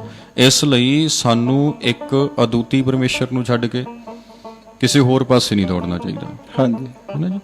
ਗੁਰ ਪ੍ਰਸਾਦ, ਤਾਂ ਇਹਦੇ ਅਰਥ ਹੈਗੇ ਆ ਜੀ, ਕਿਉਂਕਿ ਦੋ ਡੰਡੀਆਂ ਤੋਂ ਬਾਅਦ ਚ ਨੇ, ਹਾਂਜੀ, ਤਾਂ ਇਹ ਗੁਰਪ੍ਰਸਾਦ ਨੂੰ ਵੀ ਆਪਾਂ ਇਸ ਦੀ ਹਿੱਸਾ ਮੰਨ ਕੇ ਚੱਲਾਂਗੇ, ਹਨਾ। ਤਾਂ ਜਾਣੀ ਜਿਸ ਰੱਬ ਦੀ ਗੱਲ ਗੁਰੂ ਸਾਹਿਬ ਨੇ ਕੀਤੀ ਆ, ਅਖੀਰ 'ਚ ਉਹਦੇ ਬਾਰੇ ਗੁਰੂ ਸਾਹਿਬ ਨੇ ਲਿਖਿਆ ਬਈ ਇਹ ਜਿਹੜਾ ਗੁਰਪ੍ਰਸਾਦ ਹੈਗਾ, ਹਾਂਜੀ, ਇਹ ਵੀ ਪਰਮੇਸ਼ਰ ਨਾਲ ਹੀ ਜੁੜਿਆ। ਪ੍ਰਸਾਦ ਦਾ ਅਰਥ ਕਿਰਪਾ ਤੇ ਗੁਰ ਦਾ ਅਰਥ ਗੁਰੂ, ਹਨਾ। ਵੀ ਰੱਬ ਹੀ ਕਿਰਪਾ ਕਰਨ ਵਾਲਾ ਗੁਰੂ ਆ, ਰੱਬ ਹੀ ਕਿਸੇ ਨਾ ਕਿਸੇ ਰੂਪ 'ਚ ਹੋ ਕੇ ਕਿਰਪਾ ਕਰਦਾ ਸਾਡੇ ਤੇ ਜੀ, ਹਨਾ। ਕਿਰਪਾ ਸਾਡੇ ਉੱਪਰ ਰੱਬ ਨਹੀਂ ਕਰਨੀ ਆ। ਹੁਣ ਮਤਲਬ ਉਹੀ ਗੱਲ ਜਿਹੜੀ ਤੁਸੀਂ ਪਹਿਲਾਂ ਕਹਿ ਰਹੇ ਸੀ, ਸੜਕ ਤੇ ਆਪਾਂ ਜਾਈਏ ਮੰਨ ਲਓ, ਹਨਾ, ਖੁਦਾ ਨਾ ਖਾਸਤਾ ਕੋਈ ਉੱਥੇ ਮਾੜੀ ਮੋਟੀ ਜਿਹੜੀ ਹੈਗੀ ਆ ਬਾਈਕ ਸਲਿੱਪ ਕਰ ਜਾਏ, ਕੋਈ ਡਿੱਗਿਆ ਪਿਆ, ਆਪਾਂ ਜਾ ਕੇ ਉਹਨੂੰ ਚੱਕਿਆ ਹਸਪਤਾਲ ਭੇਜ ਦਿੱਤਾ, ਹੁਣ ਉਹ ਬੰਦਾ ਤਾਂ ਆਖੇਗਾ ਨਾ ਜੀ ਰੱਬ ਰੂਪ ਹੋ ਕੇ ਬੋੜੇ, ਹਨਾ, ਮੇਰੇ ਵਾਸਤੇ ਵੀ ਤੁਸੀਂ ਰੱਬ ਹੋ, ਜੀ। ਜਿਨ੍ਹਾਂ ਨੇ ਮੇਰੇ ਲਈ ਸਭ ਕੁਝ ਕਰਤਾ। ਹੂੰ ਹੁਣ ਭਾਵੇਂ ਉੱਥੇ ਆਪਣੇ ਅੰਦਰ ਕੋਈ ਭਾਵਨਾ ਹੋਵੇ ਨਾ ਹੋਵੇ ਆਪਣੇ ਆਪ ਨੂੰ ਪ੍ਰਗਟ ਕਰਨ ਦੀ, ਪਰ ਉਹ ਚੇਤੇ ਇਹ ਰੱਖਣਾ ਚਾਹੀਦਾ ਵੀ ਉਹ ਕਿਰਪਾ ਕਰਨ ਵਾਲਾ ਗੁਰੂ ਉਹ ਆਪ ਹੀ ਆ। ਹਾਂਜੀ। ਕਿਸੇ ਨਾ ਕਿਸੇ ਰੂਪ ਦੇ ਵਿੱਚ ਉਹ ਆਪ ਹੀ ਕਿਰਪਾ ਕਰਦੇ ਆ, ਹੈਨਾ। ਇਹ ਸਾਰੇ ਰੂਪ, ਸਾਰੀਆਂ ਸ਼ਕਲਾਂ ਪਰਮੇਸ਼ਰ ਦੀਆਂ ਹੀ ਨੇ। ਆਪਾਂ ਸਾਰੇ ਜੀਵ ਇੱਕ ਦੂਜੇ ਤੇ ਨਿਰਭਰ ਆ, ਹੈਨਾ। ਮੈਂ ਇੱਕ ਥਾਂ ਤੇ ਪੜ੍ਹ ਰਿਹਾ ਸੀ, ਕਹਿੰਦੇ ਜਿਹੜੀ ਆ ਸ਼ਹਿਦ ਦੀ ਮੱਖੀ ਆ, ਇਹ ਮਨੁੱਖੀ ਜੀਵਨ ਵਾਸਤੇ ਬਹੁਤ ਜ਼ਿਆਦਾ ਜ਼ਰੂਰੀ ਹੈ। ਇਹਦਾ ਹੋਣਾ, ਵਾਤਾਵਰਣ 'ਚ ਇਹਦੀ ਹੋਂਦ ਹੋਣੀ ਮਨੁੱਖੀ ਜੀਵਨ ਲਈ ਬਹੁਤ ਜ਼ਿਆਦਾ ਜ਼ਰੂਰੀ ਹੈ। ਮਤਲਬ ਮੈਂ ਉੱਥੇ ਇਹ ਗੱਲ ਨੂੰ ਸਮਝਣ ਦੀ ਕੋਸ਼ਿਸ਼ ਕਰ ਰਿਹਾ ਸੀ ਵੀ ਜੇ ਇਹ ਇੰਨੀ ਜ਼ਰੂਰੀ ਹੈ ਤਾਂ ਹੀ ਤਾਂ ਇਹ ਬਣੀ ਆ, ਹੈਨਾ। ਇਹ ਅਸੀਂ ਉਹਦੇ ਤੇ ਨਿਰਭਰ ਆ, ਉਹ ਸਾਡੇ ਤੇ ਆ। ਹਾਂਜੀ। ਸਾਰੇ ਇੱਕ ਦੂਜੇ ਦੇ ਪੂਰਕ ਆ, ਹਨਾ। ਪੂਰਕ ਹੋਣ ਕਰਕੇ ਮਤਲਬ ਜਿਹੜੇ ਕਿਰਪਾ ਕਰਨ ਵਾਲਾ ਉਹ ਪਰਮੇਸ਼ਰ ਆਪ ਹੀ ਸਾਰੇ ਪਾਸੇ ਵਿਆਪਕ ਹੋ ਕੇ ਇੱਕ ਦੂਜੇ ਤੇ ਕਿਰਪਾ ਕਰ ਰਿਹਾ। ਬਿਲਕੁਲ ਜੀ, ਹਨਾ। ਕਿਸੇ ਰੂਪ ਦੀ ਰਾਹੀਂ ਕਿਸੇ ਤੇ, ਕਿਸੇ ਤਰੀਕੇ ਰਾਹੀਂ ਕਿਸੇ ਤੇ, ਸਾਰਾ ਸਿਸਟਮ ਚੱਲ ਉਸੇ ਦੀ ਰਿਹਾ, ਉਸੇ ਦੀ ਦਿੱਤੀ ਹੋਈ ਇੱਕ ਭਾਵਨਾ ਆਪਣੇ ਅੰਦਰ ਕੰਮ ਕਰ ਰਹੀ ਹੈ, ਹਨਾ। ਜਿਹੜੀ ਭਾਵਨਾ ਰਾਹੀਂ ਆਪਾਂ ਇੱਕ ਦੂਸਰੇ ਦੇ ਲਈ ਮਦਦਗਾਰ ਬਣ ਰਹੇ ਹਾਂ। ਹਾਂਜੀ। ਕਦੀ ਕਿਸੇ ਦੀ, ਕਦੀ ਕਿਸੇ ਦੀ, ਕਿਸੇ ਨਾ ਕਿਸੇ ਰੂਪ 'ਚ ਆਪਾਂ ਸਹਾਇਤਾ ਕਰ ਰਹੇ ਹਾਂ। ਇਹ ਜਿਹੜਾ ਸਾਰਾ ਵਰਤਾਰਾ ਹੈਗਾ, ਇਹਨੂੰ ਆਪਾਂ ਇਉਂ ਸਮਝੀਏ, ਜੇ ਆਪਾਂ ਰੱਬ ਨੂੰ ਮਤਲਬ ਕਿਸੇ ਹੋਰ ਪਾਸੇ ਬੈਠਾ ਹੋਇਆ ਜਾਣ ਕੇ ਉਹਦੇ ਬਾਰੇ ਇਹੀ ਸੋਚੀਏ, ਜਿਵੇਂ ਆਪਾਂ ਨੂੰ ਕਹਿ ਕੇ ਗੱਲ ਅਗਲਾ ਲੰਘ ਜਾਂਦਾ ਵੀ ਹਾਂਜੀ ਰੱਬ ਕਿਰਪਾ ਕਰਨ ਵਾਲਾ ਗੁਰੂ ਆ, ਇੱਥੇ ਹੀ ਗੱਲ ਮੁਕਾਤੀ।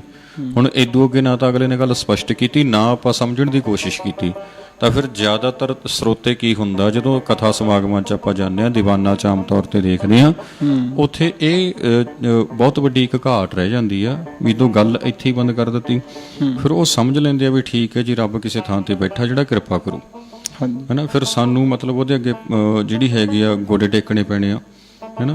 ਉਹਦੀ ਮੰਨਤ ਕਰਨੀ ਪੈਣੀ ਆ ਵੀ ਕਿਸੇ ਨਾ ਕਿਸੇ ਰੂਪ 'ਚ ਚੱਲਣਾ ਪੈਣਾ। ਜੇਕਰ ਹਾਂ, ਜਿਵੇਂ ਗੁਰੂ ਸਾਹਿਬ ਨੇ ਸਮਝਾਇਆ ਸੀ, ਜੇ ਉਸੇ ਰੂਪ 'ਚ ਆਪਾਂ ਆਪੋ ਆਪਣੇ ਕਰਤੱਵ ਪਛਾਣ ਲਈਏ ਵੀ ਰੱਬ ਸਾਡੇ ਸਾਰਿਆਂ 'ਚ ਵਿਆਪਕ ਹੈ, ਭਾਈ ਸਾਡੇ ਰਾਹੀਂ ਇਹ ਸਾਰਿਆਂ ਤੇ ਕਿਰਪਾ ਕਰ ਰਿਹਾ, ਹਾਂਜੀ, ਹੈਨਾ। ਇੱਕ ਦੂਜੇ ਦੇ ਰਾਹੀਂ ਸਾਰਿਆਂ ਦੀ ਜਿਹੜੇ ਕਾਰਜ ਨੇ ਉਹ ਸਵਾਰ ਰਿਹਾ, ਤਾਂ ਉਹ ਮਤਲਬ ਇੱਕ ਬੰਦੇ ਨੂੰ ਜ਼ਰੂਰਤ ਸੀ, ਮੰਨ ਲਓ ਵੀ ਬਹੁਤ ਜ਼ਿਆਦਾ ਘਰੇ ਗਰੀਬੀ ਆ, ਚਲੋ 5-10 ਜਣੇ ਇਕੱਠੇ ਹੋ ਕੇ ਗਏ, ਉਹਨਾਂ ਨੇ ਆਖਿਆ ਵੀ ਤੁਹਾਡੇ ਬੱਚੇ ਅਸੀਂ ਪੜ੍ਹਾ ਦਾਂਗੇ, ਹੈਨਾ। ਉਹ ਪਰਮੇਸ਼ਰ ਹੀ ਆ, ਉਹ ਵਰਤਾਰਾ ਕਰਨ ਵਾਲਾ ਰੱਬ ਹੀ ਹੈ ਸਾਰਾ।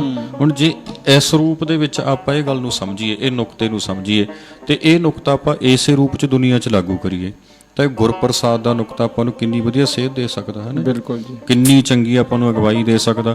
ਪਰ ਜੇ ਇਹ ਤੋਂ ਹਟ ਕੇ ਆਪਾਂ ਕੇਵਲ ਤੇ ਕੇਵਲ ਇਹਨੂੰ ਜਾਪ ਤੱਕ ਸੀਮਿਤ ਕਰ ਲਈਏ, ਇਹਨੂੰ ਹੋਰ ਗਹਿਰਾਈ ਨਾਲ ਸਮਝਣ ਦੀ ਕੋਸ਼ਿਸ਼ ਨਾ ਕਰੀਏ, ਫਿਰ ਇਹ ਚੀਜ਼ ਉੱਥੇ ਖਤਮ ਹੋ ਜਾਣੀ ਹੈ।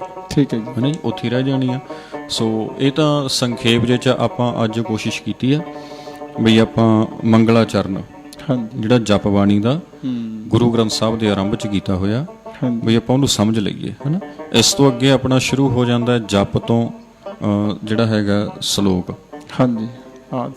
ਆਦ ਸੱਚ ਜੁਗਾਦ ਸੱਚ ਹੈ ਭੀ ਸੱਚ ਨਾਨਕ ਹੋਸੀ ਭੀ ਸੱਚ। ਇਹ ਤੋਂ ਪਹਿਲਾਂ ਜਪ ਲਿਖਿਆ ਹੋਇਆ ਹੈ ਨਾ। ਇਹ ਜਪ ਮੰਨਿਆ ਜਾਂਦਾ ਵੀ ਇਸ ਬਾਣੀ ਦਾ ਨਾਮ ਹੈ ਜਿਹੜੀ ਇਸ ਤੋਂ ਅੱਗੇ ਸ਼ੁਰੂ ਹੋ ਰਹੀ ਆ, ਉਸ ਬਾਣੀ ਦਾ ਨਾਮ ਹੈਗਾ ਜਪ। ਤੇ ਉਹ ਜਪ ਦੇ 2 ਸ਼ਲੋਕ ਆ, 38 ਪੌੜੀਆਂ ਨੇ, ਹੈ ਨਾ ਜੀ।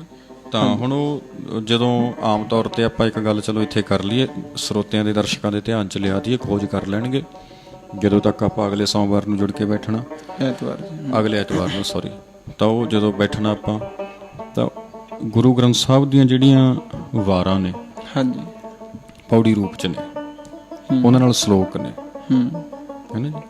ਭਾਵੇਂ ਉਹ ਆਸਾ ਕੀ ਵਾਰ ਆ, ਗੌੜੀ ਕੀ ਵਾਰ ਆ, ਗੁਜਰੀ ਕੀ ਵਾਰ ਆ, ਜਿੰਨੀਆਂ ਵੀ ਨੇ, ਜੈਤਸਰੀ ਕੀ ਵਾਰ ਆ। ਮੈਂ ਪੜ੍ਹ ਰਿਹਾ ਸੀ ਜਪਜੀ ਸਾਹਿਬ ਦੇ ਬਾਰੇ ਕਈ ਲਿਖਤਾਂ, ਉਹਦੇ 'ਚੋਂ ਕੁਝ ਵਿਦਵਾਨਾਂ ਨੇ ਜਪ ਨੂੰ ਵੀ ਵਾਰ ਮੰਨਿਆ। ਉਹ ਕਹਿੰਦੇ ਵੀ ਪੌੜੀਆਂ ਨੇ 38, ਪੌੜੀਆਂ ਨਾਲ 2 ਸ਼ਲੋਕ ਨੇ, ਹਾਂਜੀ, ਬਈ ਭਾਵੇਂ ਸ਼ਲੋਕ ਘੱਟ ਨੇ, ਕੰਪਲੀਟ ਪੌੜੀਆਂ ਹੀ ਨੇ ਬਾਕੀ, ਹਾਂਜੀ, ਹਨਾ। ਜਿਵੇਂ ਆਪਣੀ ਵਾਰ ਹੈਗੀ ਆ ਬਸੰਤ ਕੀ ਵਾਰ, ਉਹ 'ਚ ਕੇਵਲ ਪੌੜੀਆਂ ਨੇ, ਸ਼ਲੋਕ ਹੈ ਕੋਈ ਨਹੀਂ। ਤੇ ਇਦਾਂ ਹੀ ਜਿਹੜੀ ਆਪਣੀ ਵਾਰ ਹੈਗੀ ਆ ਸੱਤੇ ਤੇ ਬਲਵੰਡ ਦੀ, ਰਾਮਕਲੀ ਰਾਗ ਦੇ ਵਿੱਚ, ਠੀਕ ਹੈ ਜੀ, ਉਹਦੇ ਵਿੱਚ ਵੀ ਕੇਵਲ ਪੌੜੀਆਂ ਨੇ, ਸ਼ਲੋਕ ਕੋਈ ਨਹੀਂ, ਹਨਾ। ਉਹ ਪੌੜੀਆਂ ਦੀ ਵਾਰ ਆ। ਉਦਾਂ ਵੀ ਜੇ ਆਪਾਂ ਵੇਖੀਏ ਭਾਈ ਗੁਰਦਾਸ ਦੀਆਂ ਵਾਰਾਂ ਕੇਵਲ ਪੌੜੀਆਂ ਹੀ ਨੇ, ਸ਼ਲੋਕ ਹੈ ਕੋਈ ਨਹੀਂ। ਵਾਰ ਦਾ ਪੁਰਾਤਨ ਤੇ ਪੰਜਾਬੀ ਸਾਹਿਤਕ ਰੂਪ ਕੇਵਲ ਪੌੜੀਆਂ ਦਾ ਹੀ ਆ, ਉਹਦੇ 'ਚ ਸ਼ਲੋਕ ਨਹੀਂ ਹੁੰਦੇ। ਠੀਕ ਹੈ ਜੀ। ਪਰ ਇਹ ਜਿਹੜੀ ਹੈਗੀ ਆ ਤਰਤੀਬ ਗੁਰੂ ਸਾਹਿਬ ਵੱਲੋਂ ਸ਼ੁਰੂ ਕੀਤੀ ਗਈ ਸੀ। ਆਪਣੀ ਬਾਣੀ 'ਚ ਗੁਰੂ ਸਾਹਿਬ ਨੇ ਜਿੰਨੀਆਂ ਵਾਰਾਂ ਦਰਜ ਕੀਤੀਆਂ, ਉਹਨਾਂ ਵਾਰਾਂ ਨਾਲ ਗੁਰੂ ਸਾਹਿਬ ਨੇ ਸ਼ਲੋਕ ਲਾ ਦਿੱਤੇ ਪੌੜੀਆਂ ਨਾਲ। ਹਾਂਜੀ। ਹੈ ਨਾ, ਜਿਹੜੇ ਜਿਹੜੇ ਸ਼ਲੋਕ ਪੌੜੀਆਂ ਨਾਲ ਮੇਲ ਖਾਂਦੇ, ਭਾਵਾਂ ਨੂੰ ਰੱਖਦੇ ਆ, ਉਹ ਸ਼ਲੋਕ ਗੁਰੂ ਸਾਹਿਬ ਨੇ ਪੌੜੀਆਂ ਨਾਲ ਦਰਜ ਕਰ ਦਿੱਤੇ।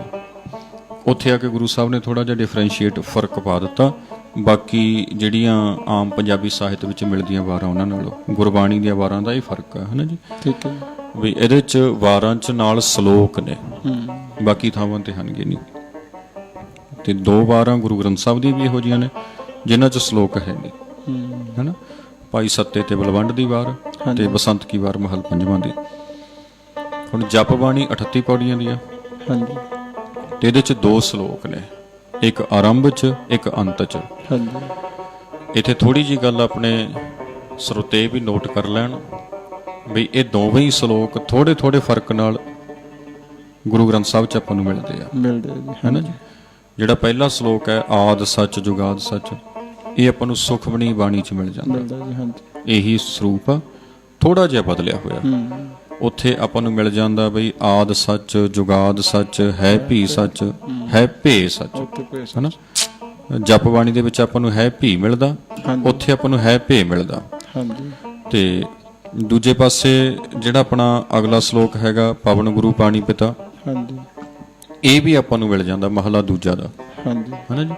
ਪਵਨ ਗੁਰੂ ਪਾਣੀ ਪਿਤਾ ਮਾਤਾ ਧਰਤ ਮਹਤ, ਦਿਨ ਸਰਾਤ ਦੋਇ ਦਾਈ ਦਾਇਆ, ਖੇਲੇ ਸਗਲ ਜਗਤ। ਥੋੜੇ ਜਿਹੇ ਫਰਕ ਨਾਲ ਪਵਨ ਗੁਰੂ ਪਾਣੀ ਪਿਤਾ ਵਾਲਾ ਸ਼ਲੋਕ ਥੋੜੇ ਜਿਹੇ ਫਰਕ ਨਾਲ ਗੁਰੂ ਗ੍ਰੰਥ ਸਾਹਿਬ ਦੇ ਅੰਦਰ ਮਹਲਾ ਦੂਜਾ ਦਾ ਕਰਕੇ ਮਿਲਦਾ। ਤੇ ਆਦ ਸੱਚ ਜੁਗਾਦ ਸੱਚ ਵਾਲਾ ਸ਼ਲੋਕ ਥੋੜੇ ਜਿਹੇ ਫਰਕ ਨਾਲ ਮਹਲਾ 5ਵਾਂ ਦਾ ਕਰਕੇ ਮਿਲਦਾ। ਅਰਥ ਭਾਵ ਉਹੀ ਨੇ, ਸ਼ਬਦਾਵਲੀ ਦਾ ਥੋੜਾ ਜਿਹਾ ਫਰਕ ਆ। ਹਾਂਜੀ, ਉੱਥੇ ਹੋਰ ਕੀਤੀ ਛੁੱਟੀ ਨਾਲ। ਹਾਂਜੀ ਹਾਂ, ਨਾਨਕ ਤੇ ਮੁਖ ਉਜਲੇ ਹੋਰ ਕੀਤੀ ਛੁੱਟੀ ਨਾਲ। ਤਾਂ ਉਹ ਮਤਲਬ ਸ਼ਬਦਾਵਲੀ ਦੀ ਥੋੜਾ ਜਿਹਾ ਫਰਕ ਪਾਇਆ ਗਿਆ, ਅਰਥ ਭਾਵ ਬਿਲਕੁਲ ਸੇਮ ਰੱਖੇ ਗਏ ਨੇ, ਹੈ ਨਾ।